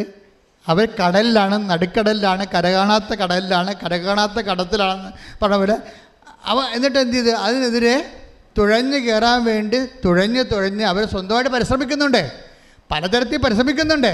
പക്ഷേ എന്താ പറ്റണത്? ഫലം എന്താണ്? അവശതയാണ്. എത്ര കഷ്ടപ്പെടുന്നുണ്ട്, പക്ഷേ അവശതയാണ് ഫലം. പക്ഷെ ആര് മനസ്സിലാക്കി? അവൻ മനസ്സിലാക്കി. നിൻ്റെ ജീവിതത്തിൻ്റെ തീരത്ത് നീ അണയുന്നവരെ നിൻ്റെ ജീവിത അവസ്ഥകളോട് നീ മല്ലിട്ട് കൊണ്ട് നീ അവശയാകുന്നത് മനസ്സിലാക്കുന്ന ഒരു ദൈവമാണ് നിൻ്റെത്. കൈയിടിച്ച് കർത്താൻ വായിച്ചോളൂ. അടുത്ത വചനം വായിച്ചോളൂ. കാരണം കാറ്റ് പ്രതികൂലമായിരുന്നു. അവർ അവശരായിരുന്നു. എന്താണ് കാരണം? എന്താണ്? കാറ്റ് പ്രതികൂലം. അപ്പം നമ്മുടെ ജീവിതത്തിൽ അങ്ങനെയാണ്, കാറ്റ് പ്രതികൂലമാകും ചില സമയത്ത്. ചില ബന്ധുക്കാരെല്ലാം ഇപ്പം ഈ അവൻ്റെ ആദർശൻ്റെ സാക്ഷ്യം എന്താ? ആദർശന് മര്യാദക്കൊരു ജോലി ഉണ്ടായിരുന്നവനാണേ. മര്യാദക്കൊരു ജോലി ഉണ്ടായിരുന്നതാണ്, അത്യാവശ്യം ശമ്പളം കിട്ടുമായിരുന്നു. അപ്പം അവനാണ് തലയിൽ ജർമ്മൻ പഠിക്കണമെന്ന് ജർമ്മനിയിൽ പോകണമെന്ന് തോന്നിയത്. അപ്പോൾ ആ ശമ്പളം ഉണ്ടായിരുന്ന ജോലി, നാട്ടിൽ വലിയ കുഴപ്പമില്ല ജീവിക്കാൻ പറ്റിയ ജോലി ഉണ്ടായിരുന്ന രാജിവെച്ചപ്പോൾ എന്ത് പറ്റി? ബന്ധുക്കൾ, സ്വന്തപ്പെട്ട നാട്ടുകാർ പിന്നെ പൊട്ട, പോഴ, വിഡ്ഢി എന്നൊക്കെ വിളിച്ച് കാറ്റ് പ്രതികൂലമായിരുന്നു. അതാണ് കർത്താവിൻ്റെ വചനം. ഇപ്പം ചില സമയത്ത് നിങ്ങളുടെ ജീവിതത്തിൽ നിങ്ങൾ ചെയ്ത തെറ്റിനെ നിങ്ങൾ അവശരാകുമ്പോൾ നാട്ടുകാരും വീട്ടുകാരും നിങ്ങളെ പൊട്ടാ, പോഴ, വിഡ്ഢി എന്നൊക്കെ വിളിക്കും. അപ്പം നിങ്ങൾ അവശരാകുന്ന സമയത്ത് തന്നെ നിൻ്റെ സാഹചര്യവും നിൻ്റെ വീട്ടു സാഹചര്യവും നിനക്കെതിരാകും. എന്നിട്ടും തുഴയുന്നവനാണ് അവരിൽ വിശ്വസിക്കുന്നവൻ. കൈയടിച്ച് കർത്താവിൽ. കാറ്റ് പ്രതികൂലമായിരുന്നു. സാഹചര്യം, ബന്ധുക്കൾ, സ്വന്തപ്പെട്ടവർ, ഭർത്താവ്, ഭാര്യ, കുഞ്ഞുങ്ങൾ എല്ലാവരും ചില സമയത്ത് പ്രതികൂലമാകും. അത് നമ്മുടെ ജീവിതത്തിൻ്റെ അവസ്ഥയാണ്. എങ്കിലും ഹി വെൻ്റ് ഓൺ, എന്നിട്ടും നമ്മൾ മുന്നോട്ട് പോകും. എന്താ കാരണം? അടുത്ത വചനം ഇതിനേക്കാൾ കഷ്ടമാണ്. അടുത്ത വചനം വായിച്ചേ. രാത്രിയുടെ 4-ാം യാമത്തിൽ. രാത്രിയുടെ 4-ാം യാമത്തിൽ. രാത്രിക്ക് എത്ര യാമം ഉണ്ടെന്ന് അറിയാമല്ലോ? രാത്രിയുടെ 4-ാം യാമമാണ്. ഇത് എത്രയാണ്? വചനം എത്രയാണിത്? മർക്കോസ് 6:48, 49, 50 വചനങ്ങളിലൂടെയാണ് പോണത്. ഇപ്പം എന്തൊക്കെയാണ് പ്രശ്നമുണ്ട്? കാറ്റ് പ്രതികൂലമായിരുന്നു. അപ്പോൾ എന്ത് സംഭവിച്ചു? രാത്രിയുടെ 4-ാം യാമം. ഉടമ്പടി 4-ാമത്തെ പ്രാവശ്യം പുതുക്കുമ്പോഴായിരിക്കും ചിലപ്പോൾ കർത്താവ് വരാൻ പോണത്. മനസ്സിലായില്ലേ? കാര്യം 1-ാം യാമം ഉണ്ട്, അത് 6 തൊട്ട് 9 മണി വരെയാണ്. ഉച്ച കഴിഞ്ഞ് വൈകുന്നേരം യഹൂദൻ്റെ കണക്കാണിത്, ബൈബിളിലുള്ളത്. അത് 6 മണി തൊട്ട് രാത്രി 9 മണി വരെയാണ് 1-ാം യാമം. 9 to 12, 12 മണി രാത്രി 2-ാം യാമം. 12 to 3 മണി, വെളുപ്പിന് 3 മണിയാണ് 3-ാം യാമം. 3 മണി തൊട്ട് 6 മണി വരെ നേരം വിളിക്കാനായി. 3 മണി തൊട്ട് 6 മണി വരെ. അപ്പം രാത്രിയുടെ 4-ാം യാമത്തിൽ ഓർക്കുക, കർത്താവിൻ്റെ സ്വഭാവം പഠിക്കുക. 1-ാം യാമത്തിൽ വന്നില്ലെങ്കിൽ വരികത്തില്ലെന്ന് നീ ചിന്തിക്കരുത്, അത് അല്പക്രിസ്ത്യാനിയാണ്. 2-ാം യാമത്തിൽ അവന് ഉത്തരം തന്നില്ലെങ്കിൽ അവൻ വരത്തില്ലെന്ന് ചിന്തിക്കരുത്, അത് നീ അവിശ്വാസിയാണ്. 3-ാം യാമത്തിൽ അവൻ വന്നില്ലെങ്കിൽ നീ അവൻ വരത്തില്ലെന്ന് ചിന്തിക്കരുത്. അങ്ങനെ തന്നു കഴിഞ്ഞാൽ ദൈവം നിന്നെ മനുഷ്യനായിട്ട് പോലും കരുതത്തില്ല. എന്താ കാരണം? 4-ാം യാമത്തിലും അവൻ വരാൻ സാധ്യതയുണ്ട്. കാര്യം അവൻ നിനക്ക് വേണ്ടി വില കൊടുത്ത് നിന്നെ വീണ്ടെടുത്ത ദൈവമാണ്. ശ്രദ്ധിക്കട്ടെ. പരിശുദ്ധ പരമ ദിവ്യകാരുണ്യത്തിന് 48, 49, 50. അടുത്ത വചനം വായിച്ചേ. രാത്രിയുടെ 4-ാം യാമത്തിൽ അവൻ കടലിനു മീതെ നടന്ന് അവരുടെ അടുത്തെത്തി അവരെ കടന്നു പോകാൻ ഭാവിച്ചു. ഇതാണ് പ്രശ്നം. രാത്രി 4-ാം യാമത്തിൽ അവൻ നേരെ വന്ന് വള്ളത്തിൽ കയറിയതല്ല ചെയ്യുന്നത്. രാത്രി 4-ാം യാമത്തിൽ അവൻ കടലിന് മീതെ നടന്നു വന്നു. നിന്റെ ദൈവം ഏത് കടലിൻ്റെ മീതെയും കാറ്റിൻ്റെ മീതെയും അവൻ നടന്നു വന്ന് നിന്റെ വീണ്ടെടുപ്പ് നടത്തും. ശ്രദ്ധിക്കട്ടെ.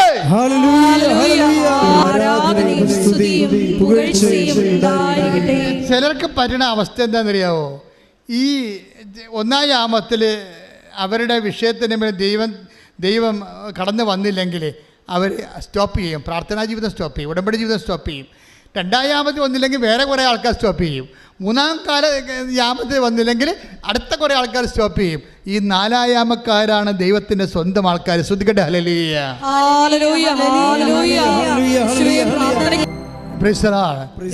ഈ നാലാം യാമത്ത് വരുന്ന ഈശോ എന്താ ചെയ്യണത്? ഇത്രയും 3 യാമങ്ങളും പ്രാർത്ഥിച്ച് കഷ്ടപ്പെട്ടും കരഞ്ഞും കൂവിയും ഈ മനുഷ്യൻ കാത്തിരിക്കുമ്പോൾ നേരെ വന്ന് വള്ളത്തെ കയറേണ്ടതല്ലേ ചെയ്യേണ്ടത്? കേണില്ല. എന്താ ചെയ്യണത്? അവരെ കടന്നു പോകാൻ ഭാവിച്ചു.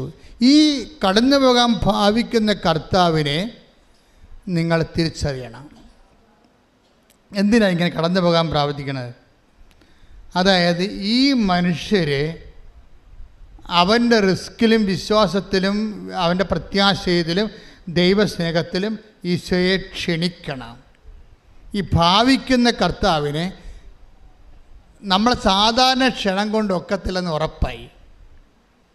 എന്താ കാര്യം വെച്ചാൽ നമ്മുടെ വിശ്വാസവും ഇപ്പം അപ്പോസ്തലന്മാർ എന്താ പറയുക? ഗുരു, ആ ഉറക്കം എന്തായിരുന്നു? അതൊരു ഭാവിക്കലായിരുന്നു, ഇല്ലേ? 4:38 മർക്കോസ് പറഞ്ഞില്ലേ, അവൻ വള്ളത്തിൻ്റെ തോണി കിടന്ന് ഉറങ്ങിയപ്പോൾ കൊടുങ്കാറ്റ് വന്ന് കടക്ഷോഭം ഉണ്ടായി. വള്ളം ഇങ്ങനെ ഈ തിരമാലകളിട്ട് അമ്മാനമാടുകയാണ്. അമ്മാനമാടുന്നൊരു വള്ളത്തിൽ കിടന്ന് ഉറങ്ങാൻ വല്ലവർക്കും പറ്റുമോ? ശ്രാങ്കമാർക്ക് പോലും പറ്റത്തില്ല, പരിചയമുള്ള. അതായത് അപ്പോൾ എന്നിട്ടും കർത്താവ് ഉറങ്ങിയെന്ന് പറയുമ്പോൾ അത് ഉറക്കമാണ്, അതൊരു ഭാവിക്കലാണെന്ന്. അത് പറഞ്ഞു തരണമെങ്കിൽ പരിശുദ്ധാത്മാവ് ഉണ്ടാകണം നിൻ്റെ കൂടെ. നിൻ്റെ വീട്ടിൽ നിൻ്റെ കർത്താവുണ്ട്. അവൻ ഉറക്കം ഭാവിക്കണമെങ്കിൽ ദൈവവേദലെ നിൻ്റെ ഭാഗത്തുനിന്ന് ഇൻറ്റിമേറ്റ് ആയിട്ടുള്ള ഒരു വിളി ഉണ്ടാകണം. എന്താണ്? ഞങ്ങൾ നശിക്കുന്നു, അത് നിനക്ക് യാതൊരു ഗൗരവമില്ലേ? എൻ്റെ കർത്താവേ, ഞങ്ങൾ പോകാൻ ആഗ്രഹിച്ചപ്പോഴാണ് ഇപ്പോൾ അപ്പന് ക്യാൻസർ വന്നിരിക്കുന്നത്. അപ്പോൾ അതുകൊണ്ട് ഈ വിഷയത്തിൽ ഞങ്ങളെ പരീക്ഷിക്കരുത് എന്ന് പറയണമെങ്കിൽ ഒരു ബന്ധമുണ്ടാകണം. ഭാവിക്കുന്ന ഈശോയുടെ പണ്ട് മുതലേ ഉള്ളൊരു സ്വഭാവമാണ്. അതായത് നമ്മളുടെ കൂട്ടായ്മയിലേക്ക് കർത്താവ് കടന്നു വരണമെങ്കിൽ ഈ ഭാവിക്കൽ എന്ന് പറയുന്ന എന്താ സംഭവം? കടന്നു പോകാൻ ഭാവിക്കുക. അതിൻ്റെ അർത്ഥം എന്താ? ഉറങ്ങുന്നതായിട്ട് ഭാവിക്കുക. ഇങ്ങനെ വരുമ്പോൾ എന്താ സംഭവിക്കണത്? നമ്മൾക്ക് നെറ്റ് ഇഫക്റ്റിൽ പ്രാർത്ഥന കേൾക്കുന്നില്ല എന്നുള്ള ഇഫക്റ്റാണ് ഉള്ളത്, അറിയാമല്ലോ. ദൈവത്തിന് ഭാവിക്കലാണത്, നമ്മളെ പറ്റിക്കണതാണ്, കളിപ്പിക്കണതാണ്. പക്ഷെ നമ്മുടെ അവസ്ഥ എന്താണ്? നമ്മുടെ വിസ പ്രോസസ് നടക്കണില്ല, PR കിട്ടണില്ല, ഇപ്പം തന്നെ ജപ്തിക്ക് ഓർഡർ വന്ന് നമ്മൾ അനുഭവിക്കുന്നത് ഭയങ്കരമായ സങ്കടങ്ങളാണ് അനുഭവിക്കുന്നത്. ഈ സങ്കട സമയത്തുള്ള ഭാവിക്കലിന് ദൈവത്തെ കക്ഷി ചേർക്കുന്നതിന് നിലവിലുള്ള നിൻ്റെ അശാരം പൂശാരം വിശ്വാസം പോരം നടത്താം, ആത്മബന്ധം ഉണ്ടാവണം നടത്താം. മനസ്സിലായില്ലേ? ഇതുകൊണ്ടാണ് ഉടമ്പടി ചെയ്യുമ്പോൾ അത് ഇത്തിരി മെനയായിട്ട് ചെയ്യണം, വൃത്തിയായിട്ട് ചെയ്യണം. ആക്കാനും വേണ്ടി ഓക്കാനിക്കണമെന്ന് അർത്ഥം. എൻ്റെ കർത്താവിന് വേണ്ടി ഞാൻ ഉടമ്പടി ചെയ്തു. അവൻ തന്നാലും തന്നില്ലേലും ഞാൻ കർത്താവിനോട് ഉടമ്പടിയായിട്ട് ജീവിക്കും. ശ്രദ്ധിക്കട്ടെ. പരമദിവ്യകാരുണ്യത്തിന് അപ്പോൾ നിങ്ങൾ എന്നോട് ചോദിക്കും, എന്ത് ചോദിക്കും? അച്ഛാ, ഇത്രയും നാളെ കഷ്ടപ്പെട്ടതും വിശ്വസിച്ചതും പ്രാർത്ഥിച്ചതും വെറുതെയായോ? ഈ പ്രാർത്ഥനയും ഉടമ്പടി ഒന്നുമില്ലാത്ത ആൾക്കാരൊക്കെ എന്നെക്കാൾ മുമ്പേ ജോലി കിട്ടിയല്ലോ, അവർ കല്യാണം കഴിച്ചല്ലോ, അവർക്കെല്ലാം പിള്ളേരായല്ലോ, എനിക്ക് മാത്രം പിള്ളേരുമില്ല, കല്യാണമില്ല, വീടുമില്ല. അപ്പോൾ ഒരു കാര്യം നിങ്ങൾ മനസ്സിലാക്കണം. ഈ ജീവിതത്തിന് വേണ്ടി മാത്രമാണ് നിങ്ങൾ യേശുക്രിസ്തുവിൽ പ്രത്യാശ അർപ്പിച്ചെങ്കിലേ സകല മനുഷ്യരെക്കാൾ നിങ്ങൾ ഹതഭാഗ്യരാണ്. ഈ ജീവിതത്തിന് വേണ്ടി മാത്രമാണെങ്കിൽ നിങ്ങൾ കുട്ടിജാതന സേവ ചെയ്താലും മതി. കുട്ടിജാതന സേവയിൽ പിന്നെ നിത്യജീവനം ഇല്ലല്ലോ. Take the bed of God. ശ്രദ്ധിക്കട്ടെ. ഹല്ലേലൂയ, ഹല്ലേലൂയ, ഹല്ലേലൂയ, ഹല്ലേലൂയ. യേശുവേ നന്ദി. ഹല്ലേലൂയ, ഹല്ലേലൂയ, ഹല്ലേലൂയ. വായിച്ചേ 1 കൊരിന്തോസ് 15:19. ഈ വാക്ക് കറക്റ്റ് മനസ്സിൽ സൂക്ഷിക്കണം. ഒന്ന് പറഞ്ഞു. 1 കൊരിന്തോസ് 15:19. ഈ ജീവിതത്തിന് വേണ്ടി മാത്രം, ഈ ജീവിതത്തിന് വേണ്ടി മാത്രം ക്രിസ്തുവിൽ പ്രത്യാശ വച്ചിട്ടുള്ളവരാണെങ്കിൽ, നമ്മൾ എല്ലാ മനുഷ്യരെയും കാൾ നിർഭാഗ്യരാണ്. ഇപ്പം എന്താ പ്രശ്നം വെച്ച് കഴിഞ്ഞാൽ ക്രിസ്തുവിൽ പ്രത്യാശ വെക്കുന്നവരെ ഇപ്പോൾ 1-ാം യാമക്കാരുണ്ട്, 2-ാം യാമക്കാരുണ്ട്, 3-ാം യാമക്കാരുണ്ട്, 4-ാം യാമക്കാരുണ്ട്. ആ 3-ാം യാമത്തിലും ഭൗതിക നേട്ടം ഉണ്ടാകണില്ല. പ്രാർത്ഥന മാത്രം മിച്ചം, കഷ്ടപ്പാടും മിച്ചം, ഉറക്കമില്ലായ്മയും കഷ്ടപ്പാടും സംഘർഷവും മിച്ചം. അപ്പോൾ ഇത് എവിടെ കൊണ്ട് ദൈവം നീതിമാനാണെന്നല്ലേ നമ്മൾ പറയണത്. അപ്പോൾ പിന്നെ ഈ നമ്മളിത്രയും കഷ്ടപ്പെട്ടതും കഷ്ടപ്പെടാത്ത ആൾക്കാർ കാനഡയിൽ പോവുകയും കഷ്ടപ്പെട്ട നമ്മൾ കരക്ക് നിൽക്കുകയും ചെയ്യുമ്പോൾ അവസ്ഥ എന്തായിരിക്കും? അപ്പോൾ നിങ്ങൾ മനസ്സിലാക്കണം, ഈ നമ്മളുടെ ക്യാഷ് ആൻഡ് കൈൻഡായിട്ട് ഇപ്പോൾ റീഫണ്ടബിൾ അല്ലാത്ത എല്ലാ പ്രാർത്ഥനയ്ക്കും ലക്ഷ്യം ഈ ജീവിതം മാത്രമല്ല, നിത്യജീവിതം കൂടിയാണ്. കൈയടിച്ച് കർത്താവിനെ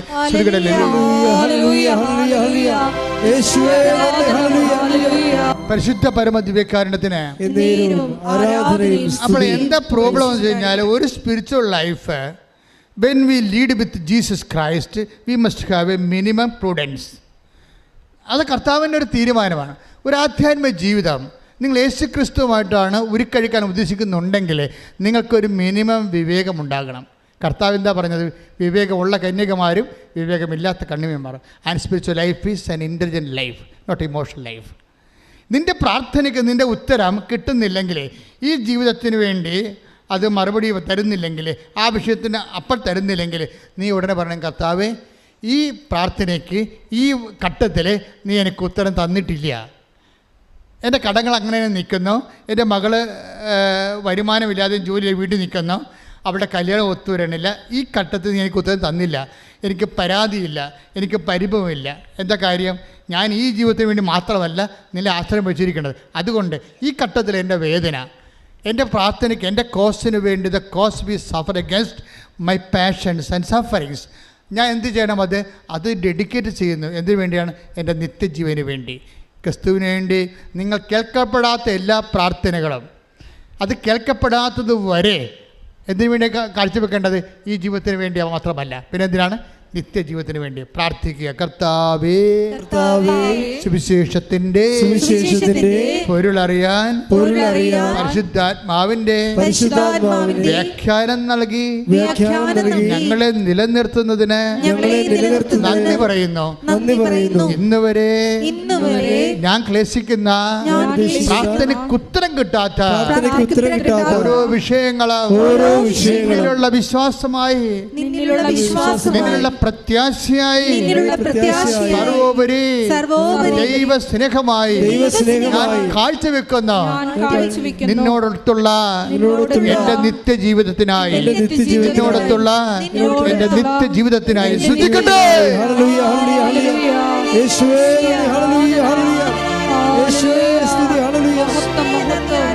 ഭാവിക്കുന്ന ഈശോയാണ് നമ്മൾ കാണുന്നത് അല്ലേ? ഈ ഭാവിക്കുന്ന നമ്മുടെ ജീവിതത്തിൽ ഉത്തരം തരാതെ, പ്രാർത്ഥനയ്ക്ക് ഉത്തരം തരാതെ കർത്താവ് സൈലൻസായി കാണപ്പെടുന്ന സമയങ്ങളിൽ അവൻ നമ്മളെ കടന്നു പോകാൻ ഭാവിക്കുമ്പോൾ നമുക്ക് എന്തുണ്ടാകണമെന്ന് അച്ഛൻ പറഞ്ഞത്? ഇൻറ്റിമസി ഉണ്ടാകണം.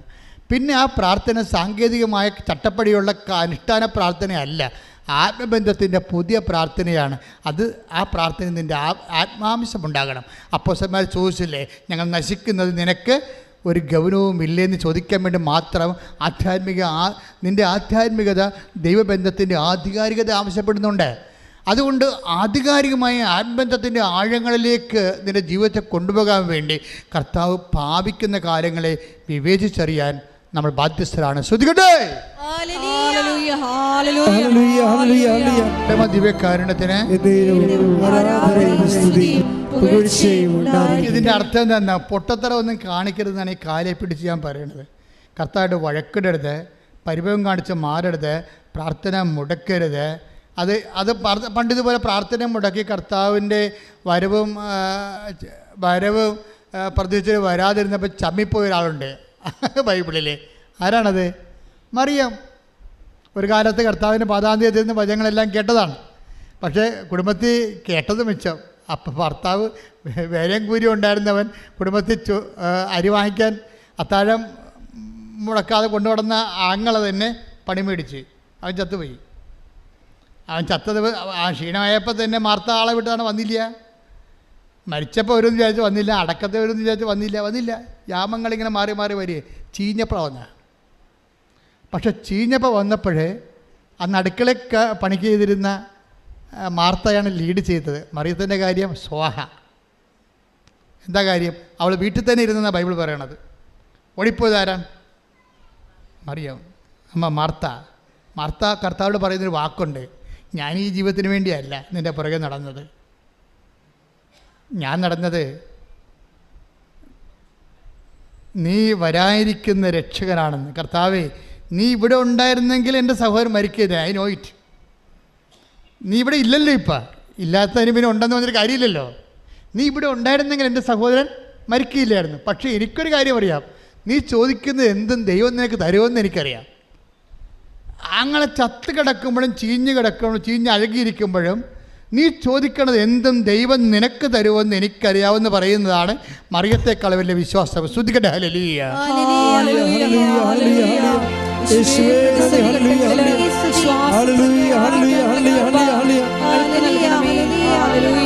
അവളോട്, ആ മാർത്തായോട് ഈശോ പറയുന്നൊരു ഉത്തരമുണ്ട്. എന്താ പറയണത്? നിന്റെ സഹോദരൻ ഉയർത്തെഴുന്നേൽക്കും. അപ്പോൾ അതിനും തിരിച്ച് മാർത്ത പറയുന്ന ഉത്തരവുണ്ട്. എന്താണ്? അന്തിമനാളിൽ പുനരുദ്ധാന ഘട്ടത്തിൽ, അല്ലാതെ ഈ ജീവിതത്തിലല്ല, അന്തിമനാളിൽ പുനരുദ്ധാന ഘട്ടത്തിൽ അവൻ ഉയർത്തെഴുന്നേൽക്കുമെന്ന് എനിക്കറിയാം. അപ്പോൾ ഈശോ പറയുന്ന ഉത്തരവുണ്ട്. എന്താണ്? ഞാനാണ് പുനരുദ്ധാനവും ജീവനും. എൻ്റെ ദൈവമേ, ഞാനാണ് പുനരുദ്ധാനവും ജീവനും വന്ന് എന്നോടും നിന്നോടും ഈശോ ഇന്നും പറയുമ്പോൾ ഓർക്കണം. പറയാതെ പറഞ്ഞ സമയങ്ങൾ ഈശോ നമ്മുടെ പ്രാർത്ഥനയ്ക്ക് ഉത്തരം കാണിക്കാതെ ഭാവി നടന്നു പോകുന്ന, ആ ഉത്തരം നൽകാതെ നമ്മൾ ഭാവിച്ചുകൊണ്ട് കടന്നു പോകുന്ന സമയങ്ങളാണ്. എൻ്റെയും നിൻ്റെയും പ്രാർത്ഥനയ്ക്ക് ഒന്നാം യാമത്തിലും രണ്ടാം യാമത്തിലും മൂന്നാം യാമത്തിലും മറുപടി നൽകാതെ ഈശോ കടന്നു പോകുമ്പോൾ ഓർക്കുക, നീ ചിന്തിക്കേണ്ടത് നിത്യതയെക്കുറിച്ചാണെന്നും നിത്യതയോട് ചേർന്ന് നിൽക്കുന്നുവെന്ന്. മാർത്തായെപ്പോലെ പറയണം, കർത്താവേ, അന്തിമനാളിൽ, ഈ നാളിലല്ലെങ്കിൽ, ഈ കാലഘട്ടത്തിലല്ലെങ്കിൽ, ഈ സമയത്തിലല്ലെങ്കിൽ, നിനക്ക് ഈ സമയം മാത്രമല്ല ഉള്ളത്. നിൻ്റെ കാലത്ത് അന്ത്യമുണ്ടാകത്തില്ല. അന്തിമനാളിൽ പുനരുദ്ധാന ഘട്ടമുണ്ട്. അന്ന് നീ എൻ്റെ പ്രാർത്ഥനയ്ക്ക് ഉത്തരം തരുമെന്നറിയാം. ഉത്തരം തരാതെ ഇരിക്കത്തില്ലെന്ന് എനിക്കറിയാം. ഞാൻ വിശ്വസിക്കുന്നു പറയുമ്പോഴേ ഈശോ മറിച്ച് പറയുന്ന വാർത്തമാനം എന്താണ്? I am the life, I am the resurrection. ഞാനാണ് പുനരുദ്ധാനം, ഞാനാണ് ജീവനെന്ന്. അങ്ങനെ ലോകത്തിലൊരു മതസ്ഥാപകരും പറഞ്ഞിട്ടില്ല. മനുഷ്യരാശിയുടെ മുഖത്ത് നോക്കിയിട്ട് ഇന്ന് വരെ ഒരു മതസ്ഥാപകരും പറയാത്ത ഓരോരു വാക്കാണ് I am the life, I am the resurrection. ഞാനാണ് ജീവൻ, ഞാനാണ് പുനരുദ്ധാനമെങ്കിൽ ആ ക്രിസ്തു വിശ്വസിക്കുന്ന നിനക്ക് ഈ താൽക്കാലികമായ കാലഘട്ടത്തിൽ പ്രാർത്ഥനയ്ക്ക് ഉത്തരം ലഭിച്ചില്ലെങ്കിൽ പ്രാർത്ഥനയ്ക്ക് ഉത്തരം തരികയില്ല എന്നല്ല. ആ തരുന്നൊരു കാലത്ത് നീ കർത്താവുമായി അവൻ്റെ കൂടെ നിത്യതയിൽ പാർക്കും. കൈകാട്ടിച്ച് കർത്താവ് ശ്രദ്ധിക്കട്ടെ.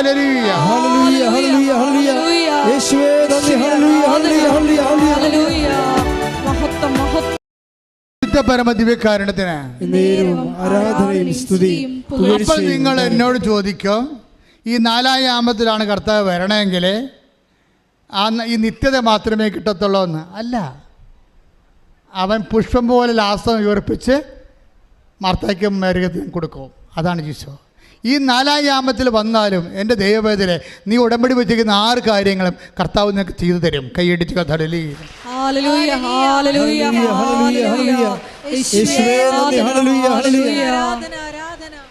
പരിശുദ്ധ പരമദിവ്യകാരുണ്യത്തിന്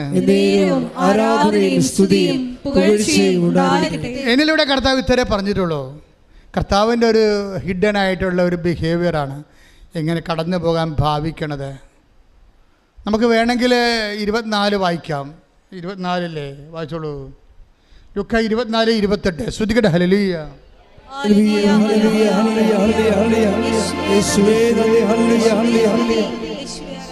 ലൂക്ക 24:28. ലുക്ക 24:28. അവർ എത്തേണ്ടിയിരുന്ന ഗ്രാമത്തോടടുത്ത്. എമ്മാവസിലേക്ക് പോകണ ശിഷ്യന്മാരെ കുറിച്ച് പറയണം കേട്ടോ. കർത്താവ് മരിച്ചു കഴിഞ്ഞു.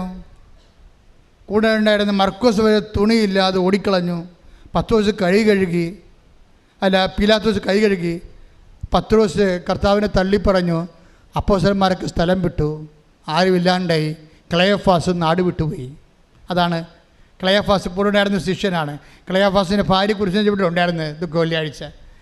പെണ്ണുമ്പോൾ അവിടെ തന്നെ താമസിക്കാൻ തുടങ്ങി തീരുമാനിച്ച കാരണം ഭർത്താവ് ഡൈവേഴ്സായി പോവുകയാണ്. അയാളുടെ നാട്ടിലോട്ട് പോവുകയാണ്. എമ്മാവസിലേക്ക് പോവുകയാണ് ക്ലയോഫാസ്.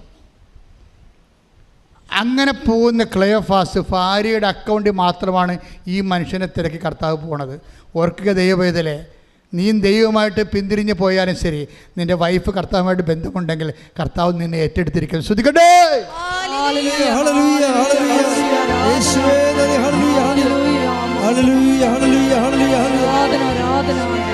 നാട് വിട്ടു പോകുന്ന ആളിൻ്റെ കൂടെയും ഒരു വഴിയാത്രക്കാരനായി അവന് പ്രശംസ കൊടുക്കുകയാണ്. അതാണ് എമ്മാവൂസിലെ സംഭവം. വായിച്ചോളൂ ആ ഭാഗങ്ങളൊന്നുകൂടി. ലൂക്ക 24:28. ലൂക്ക 24:28. അവർ എത്തേണ്ടിയിരുന്ന ഗ്രാമത്തോടടുത്തു. അവർ എത്തേണ്ടിയിരുന്ന എമ്മാവൂസിന്റെ അടുത്തെന്ന് അർത്ഥം. അവനാകട്ടെ യാത്ര തുടരുകയാണെന്ന് ഭാവിച്ചു. അതേ ഭാവിച്ചു. പിന്നെ അവനാണ്ടല്ലേ, അവനാവട്ടെ, ഇത് കയ്യിരിപ്പാണ്. ഇത് കാര്യം മനസ്സിലാക്കാതെ നമ്മൾ മരമറിയാതെ കൊടിയിടരുത്. കർത്താവിൻ്റെ സ്വഭാവങ്ങൾ അറിയണം. അതായത് അത് നിസ്സാര സമയത്തൊന്നുമല്ല ഭാവിക്കണത്. ഇത് കുരിശുമരണം കഴിഞ്ഞ് ഓരോരുത്തന്മാർ കരിയുമ്പോൾ വിരകാൻ കയ്യിലെന്ന് പറഞ്ഞാൽ കയ്യിൽ പോലും ഇല്ലാത്തൊരു കാലമാണ്. എമ്മാവൂസിലേക്ക് ശിഷ്യന്മാർ നാടുവിട്ടു പോവുകയാണ്. അത്രയും ക്ലേശമായ സമയത്തും കർത്താവ് ഭാവിച്ചെന്ന് എഴുതിയിരിക്കണത്. അവരെ കടന്നു പോകാൻ ഭാവിച്ചു. അപ്പോൾ അവരെന്നാ പറയണമെന്ന് നോക്കിയേ. അവർ അവനെ നിർബന്ധിച്ചുകൊണ്ട് പറഞ്ഞു. നിർബന്ധിച്ചു. കണ്ട ഇവിടെ വിഷയം. അവിടെ സാധാരണ വിളിച്ച് ഇന്ന് തോന്നിയിട്ട് കാര്യമില്ല, നിർബന്ധിക്കണോ. ഇൻറ്റിമസിയുടെ വിഷയം നിർബന്ധമാണ് അവിടെ വരണത്. അവർ അവനെ നിർബന്ധിച്ചുകൊണ്ട്, അവനെ വിളിച്ചോ എന്നല്ല പറയണത്, നിർബന്ധിച്ചുകൊണ്ട്. നമ്മുടെ സൽപ്രവൃത്തികളും നമ്മുടെ പ്രാർത്ഥനകളും നമ്മുടെ മറ്റെല്ലാ വിഷയങ്ങളും മാറ്റിവെച്ചുകൊണ്ട് ഉടമ്പടി സ്വയമായിട്ട് നിങ്ങളെന്താ ചെയ്യണമെന്ന് വെച്ചാൽ 90% കുടുംബകാര്യവും 10% ഉടമ്പടിയായിട്ട് പോയിട്ടാണ് കുഴപ്പമാകണത്. ദൈവത്തെ തോന്നിയിട്ടില്ല നിങ്ങൾ ഉടമ്പടി എടുത്തായിട്ട്, സേവ് ആയിട്ടില്ല. അതാ പ്രശ്നം. കമ്പ്യൂട്ടർ അടിച്ച് കയറുമ്പോൾ DTP ചെയ്യുമ്പോൾ പറയത്തില്ലേ, നമ്മൾ ചെന്ന് ഇപ്പോൾ DTP ചെയ്തിട്ട് നമ്മൾ ചെന്ന് ചോദിക്കുകയാണ്, അതിൻ്റെ കോപ്പി തരാൻ പറയുമ്പോൾ അയ്യോ സോറി അത് സേവ് ആയിട്ടില്ലെന്ന് പറയും. സേവ് ചെയ്യാൻ മറന്നുപോയി. അതുപോലെ നമ്മുടെ പ്രാർത്ഥന പലതും ദൈവത്തിൻ്റെ തിരുസേന സേവ് ആയിട്ടില്ല. ഉടമ്പടി പല ആൾക്കാരുടെയും സേവ് ആയിട്ടില്ല ദൈവത്തിൻ്റെ. എന്താ കാര്യം? ഉടമ്പടി 5% ഇൻവെസ്റ്റ് ചെയ്തിരിക്കുന്നത്. ബാക്കി എല്ലാം പഴയതുപോലെ തന്നെ ജീവിക്കണം. നിൻ്റെ ജീവിതം, മറ്റേ കൂട്ടുകാരുടെ ജീവിതവും വീട്ടിലുള്ള കാര്യവും ഉടമ്പടി you are living as if you are not taking ഉടമ്പടി. നിങ്ങൾ ജീവിക്കണത് ഉടമ്പടി എടുത്തിട്ടേ ഇല്ലെന്ന് പറഞ്ഞാൽ ജീവിക്കണത്. അതുകൊണ്ടാണ് സേവ് ചെയ്യാത്തത്. അപ്പോൾ അവരൊന്ന് റീത്തിങ്ക് ചെയ്യണം, നല്ലതാണ്. ഉടമ്പടി എടുത്തിട്ടുള്ള ആൾക്കാർ, മിടുക്കന്മാരുടെ ആൾക്കാർ ഒത്തിരി യൂട്യൂബിൽ സാക്ഷ്യം പറഞ്ഞിട്ടുണ്ട്. അവരെങ്ങനെയാണ് ഉടമ്പടി ചെയ്തത്. അവർ ഓരോ നിമിഷവും they are beware of their covenant. അവർ ആ ഉടമ്പടിയെക്കുറിച്ച് അവർ വളരെ ആകുലചിത്തരും ശ്രദ്ധയുള്ളവരുമാണ്. അവർ 5 എന്തെല്ലാം പ്രശ്നം ഉണ്ടെന്ന് പറഞ്ഞാൽ നിങ്ങൾക്കറിയാമല്ലോ.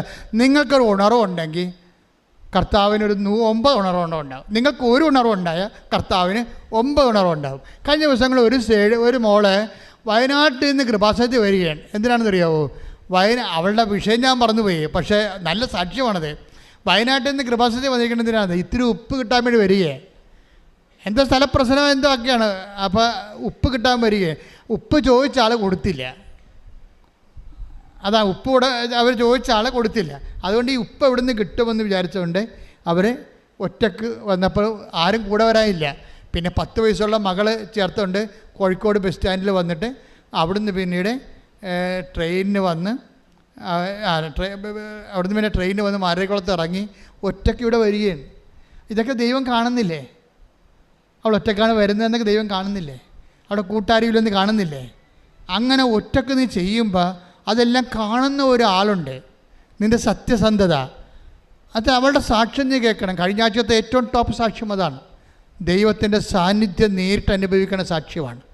അപ്പം നമ്മൾ ചെയ്യുമ്പോൾ ഈ ഉടമ്പടി എടുക്കണ ആ ഒരാഴ്ചയല്ല, ആ എല്ലാ കാലഘട്ടത്തിലും ഞാൻ ദൈവമായിട്ട് ഉടമ്പടിയിലാണെന്നുള്ള ബോധ്യത്തിൽ നീ ജീവിക്കാൻ തുടങ്ങിയാൽ മറ്റുള്ളവരൊക്കെ തോന്നിവാസങ്ങൾ ഒത്തിരി പറയും. എടാ, നിങ്ങൾക്കൊരു കാര്യം അറിയാമല്ലോ, എൻ്റെ രൂപത്തിൽ അച്ഛന്മാർ ഇന്നും എന്നെ ക്രൂശിക്കുന്നവരുണ്ട്. ഇതിപ്പോൾ തുടങ്ങിയതല്ല. ഞാൻ ഈ ശുശ്രൂഷ ഏറ്റെടുത്ത കാലം മുതൽ ഒരു പറ്റം ആൾക്കാരുടെ പുറകെ ഉണ്ട്. അതിപ്പോൾ പുറത്തുള്ളവരുണ്ട്, അകത്തുള്ളവരുണ്ട്. അച്ഛന്മാർ തന്നെ വീഡിയോ ഇറക്കുന്നുണ്ട്.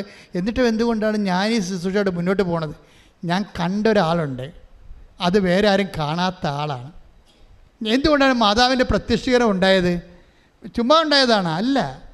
ഒരു ജീവിതമുണ്ട്, ജീവിച്ച് തീർത്ത, പട്ടം കിട്ടിയ കാലം പോലെ ഇന്ന് വരെ ജീവിച്ച് തീർത്ത ഒരു ജീവിതമുണ്ട്. അതുകൊണ്ട് എനിക്കറിയാം ആർക്കും പ്രതിരോധിക്കാൻ പറ്റത്തില്ല. എന്താ കാര്യം? സത്യത്തെ പ്രതിരോധിക്കാൻ ആർക്ക് കഴിയും? നുണയ്ക്ക് കഴിയാൻ പറ്റുമോ? എന്തെല്ലാം നുണപ്രചരണങ്ങൾ, എന്തുമാത്രം വീഡിയോകളൊക്കെ ഓരോ സ്ഥലത്തു നിന്നൊക്കെ കൃപാസനത്തിനെതിരെ വരുമ്പോഴും ഞാൻ ചിരിച്ച് തള്ളിക്കളയും.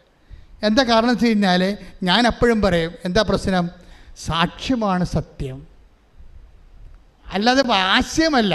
ഇത് inevitable defeat of the ideal by the real എന്ന് വെച്ചാൽ അർത്ഥം എന്താ? ഞാൻ എൻ്റെ മനസ്സിൽ കൊടുക്കുന്ന ജീവിതത്തിൻ്റെ തത്വമാണ്. എന്താണ് inevitable defeat of the ideal? എപ്പോഴായാലും അനിവാര്യമായിട്ട് ആശയങ്ങൾ തോൽക്കപ്പെടുകയും എന്തു ചെയ്യും? By the real. യാഥാർത്ഥ്യങ്ങൾ ആശയങ്ങളെ തോൽപ്പിക്കും. യാഥാർത്ഥ്യം എന്താണ്? യേശു ക്രിസ്തു ഇന്നും ജീവിക്കുന്നു എന്നുള്ള ആദ്യ യാഥാർത്ഥ്യം. തെളിവെന്താണ്? ഓരോ മനുഷ്യൻ ഒറ്റ ദിവസം കൊണ്ട്, ഒറ്റ ആഴ്ച കൊണ്ട് അവൻ്റെ പാപങ്ങൾ ഉപേക്ഷിച്ചുകൊണ്ട്, അവൻ വിശുദ്ധീകരിക്കപ്പെട്ടുകൊണ്ട്, മനുഷ്യ സമൂഹത്തിന് വേണ്ടി പുനഃസമർപ്പണം ചെയ്തുകൊണ്ട് ദൈവനാമത്തെ അമഹത്വപ്പെടുന്ന സാക്ഷ്യത്തിൻ്റെ ഒരു ചരിത്രമാണ് കഴിഞ്ഞ 36 കൊല്ലത്തെ കൃപാസന ചരിത്രമെങ്കിൽ ആ ചരിത്രം ഇനി അപ്രതിരോധമായിട്ട് ആർക്കും തടുക്കാനാവാത്ത വിധത്തിൽ മുന്നോട്ട് കൊണ്ടുപോകുന്നത് ഞാനല്ല. എന്താണ്? എന്നെ വിളിച്ച ദൈവവും ആ ദൈവം അയച്ച പരിശുദ്ധ അമ്മയുമാണ്. കൈയടിച്ച് കർത്താവ്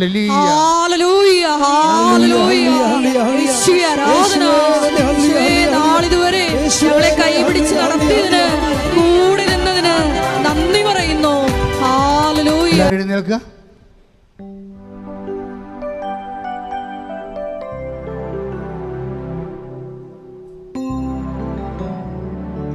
എൻ്റെ മക്കളെ, രോഗമുള്ളവരെ, ഇവിടെ തീർത്ഥാടനത്തിൽ നിൽക്കുന്നവര്, മാതാവിൻ്റെ മുമ്പിൽ നിൽക്കുന്നവരും ഓൺലൈനിൽ മാതാവിൻ്റെ മുമ്പിൽ നിൽക്കുന്നവരും രോഗമുള്ളിടത്ത് കൈകൾ വെക്കുക.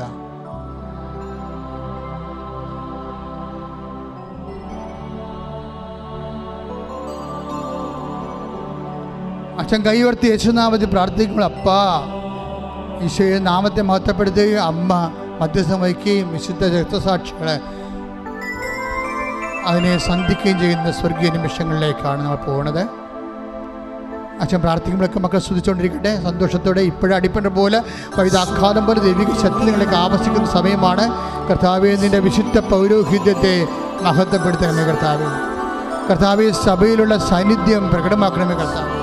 36 വർഷം അർപ്പിച്ച കുർബാനയുടെ യോഗ്യതയാൽ കൃപാസ്ഥാനത്താരയിൽ ജീവനോടെ പ്രത്യക്ഷപ്പെട്ട പരിശുദ്ധ അമ്മയുടെ മാധ്യസ്ഥത്തിൽ ഉച്ച മുതൽ ഉള്ളംകാല് വരെ ഓരോ കോശങ്ങളിലെ, ഓരോ ക്ലേശങ്ങളിലെ, ഓരോ സന്ധിബന്ധങ്ങളിലെ, മാംസപേശികളിലെ, രക്തഞരമ്പുകളിലെ, ശരീരകോശങ്ങളിലെ, രക്തധമനികളിലെ, യേശു ആന്തരിക അവയവങ്ങളിലെ യേശുവിന്റെ ഉന്നതമായ നാമത്തിലെ മാർഗരോഗങ്ങളെ മാറിപ്പോകട്ടെ.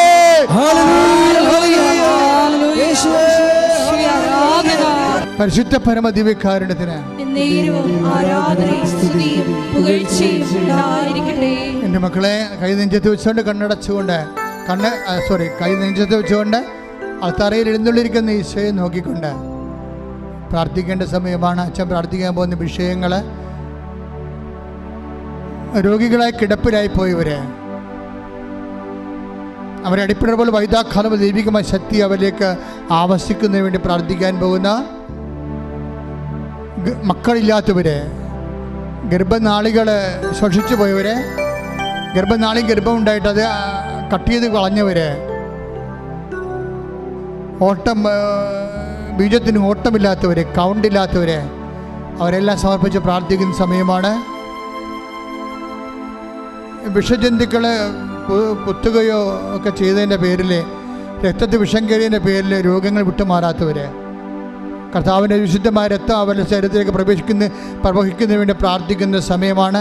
വാരിപ്പറ്റുകൾ സൂക്ഷിക്കുന്നവരെ, അസ്ഥി സൂക്ഷിക്കുന്നവരെ, അസ്ഥി ഉരുക്കമുള്ളവർ, PCOD രോഗികൾ, അതുപോലെ RSS രോഗികൾ, കുടൽ രോഗികൾ, എല്ലാവർക്കും വേണ്ടി സമയമാണ്. കരൾ രോഗികൾ, ശ്വാസകോശ രോഗികൾ, കിഡ്നി രോഗികൾ, അതുപോലെ തന്നെ തൈറോയ്ഡ് രോഗികൾ, ബ്രെയിൻ അസുഖമുള്ളവർ, ഹൃദയത്തിൻ്റെ രോഗമുള്ളവർ, വെരിക്കോസിൻ്റെ അസുഖമുള്ളവർ, എല്ലാവരെയും സ്തുതിക്കട്ടെ. ഹല്ലേലൂയ. കർത്താവേ, നിൻ്റെ ഉന്നതമായ നാമത്തിന് സ്വന്തം ചെയ്യുന്ന കർത്താവേ, നിൻ്റെ വിശുദ്ധ പൗരോഹിത്യത്തെ മഹത്വപ്പെടുക കർത്താവേ. സഭയിലുള്ള സാന്നിധ്യം പ്രകടമാക്കണം കർത്താവേ. അമ്മയെ പരിശുദ്ധമേ ദേവമാതാവേ, എല്ലാ മക്കൾക്ക് വേണ്ടി മധ്യസ്ഥം പ്രാർത്ഥിക്കണമേ. എൻ്റെ കർത്താവിൻ്റെ ഉന്നതമായ നാമത്തിൽ, സഭയുടെ അധികാരത്തിൽ, കുരിശിൻ്റെ അടയാളത്തിൽ, ദൈവശക്തിയാൽ മാരകരോഗങ്ങൾ, തീരാവ്യാധികൾ യേശുവിൻ്റെ നാമത്തിൽ മാറിപ്പോകട്ടെ.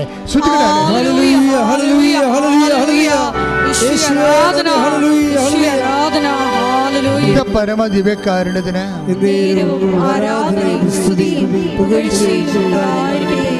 പ്രിയപ്പെട്ടവരെ, ഉടമ്പടി എടുത്തിരിക്കുന്ന മുഴുവൻ വിഷയങ്ങൾ പരിശുദ്ധ അമ്മയുടെ സാന്നിധ്യത്തിൽ ഈശോനെ ഏൽപ്പിക്കുന്ന സമയമാണ്.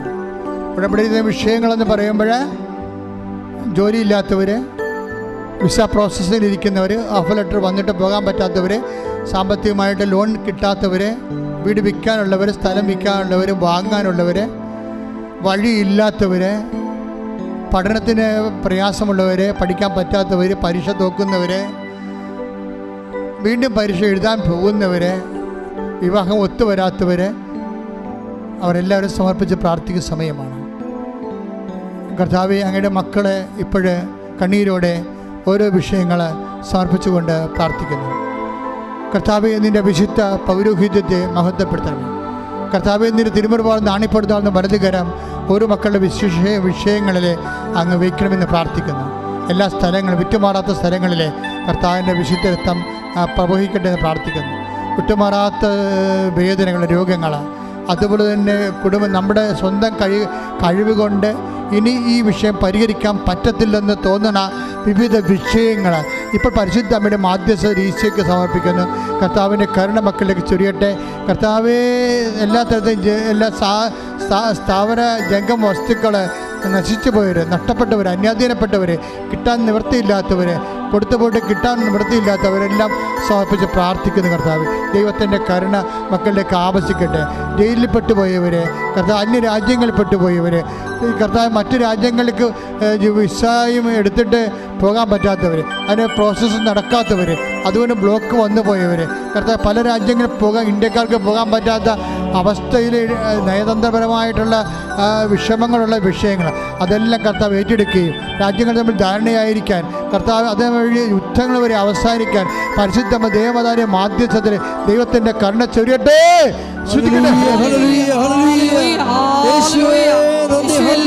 ദുരിതങ്ങളെ ഏറ്റെടുക്കണമേ എന്ന് പ്രാർത്ഥിക്കുന്നു. ഞങ്ങളെ സാക്ഷികളാക്കി ഉയർത്തണമേ എന്ന് പ്രാർത്ഥിക്കുന്നു. എൻ്റെ വിഷയം ഇതിലേക്ക് അച്ഛൻ പറഞ്ഞില്ലല്ലോ എന്ന് ഓർത്തൊരു വിഷമിക്കുന്നവരെ വിഷമിക്കേണ്ട. മാതാവ് എന്നോട് പറഞ്ഞിട്ടുണ്ട്, അങ്ങനെ ഒരു ഓർമ്മ എൻ്റെ മനസ്സിൽ ഈശോ തന്ന അവർക്ക് വേണ്ടി പ്രത്യേകം പ്രാർത്ഥിക്കണമെന്ന്. നിങ്ങളിപ്പോൾ തന്നെ അച്ഛനോട് അച്ഛൻ്റെ വിഷയം പറഞ്ഞിരുന്നെങ്കിൽ എന്ന് ആഗ്രഹിച്ചവരെ ഇപ്പോൾ ആ വിഷയം നേരിട്ട് ഈ ദിവ്യകാരുണ്യ തിരുസേനയെ സമർപ്പിക്കുക. ആ വിഷയത്തിൻ്റെ മേലെ ദൈവിക തീരുമാനം, ആശീർവാദം ലഭിക്കാൻ പോവുകയാണ്.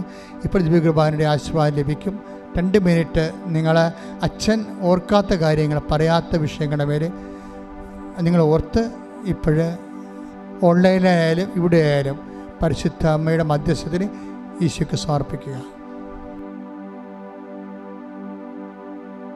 ഒരിക്കൽ കൂടി മരിയൻ ഉടമ്പടിയിൽ സമർപ്പിച്ചിരിക്കുന്ന എല്ലാ വിഷയങ്ങളും ദേവമാതാവിൻ്റെ മധ്യസ്ഥയിൽ ദിവ്യകാരുണ്യ സന്നിധിയിൽ നമുക്ക് സമർപ്പിച്ച് പ്രാർത്ഥിക്കാം.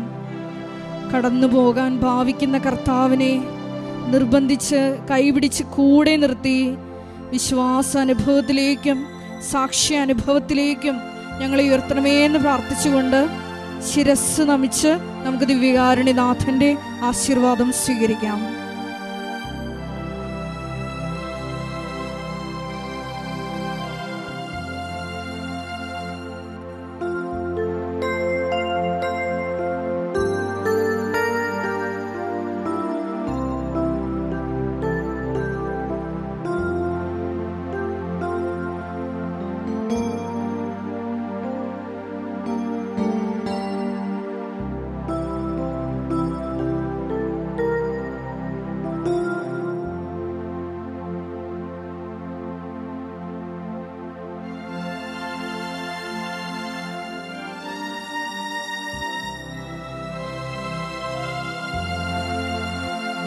പരിശുദ്ധ പരമമാ ദിവ്യകാരുണ്യമേ, എന്നും അങ്ങേക്ക് ആരാധന. പരിശുദ്ധ പരമമാ ദിവ്യകാരുണ്യമേ, എന്നും അങ്ങേക്ക് പരിശുദ്ധ പരമമാ ദിവ്യ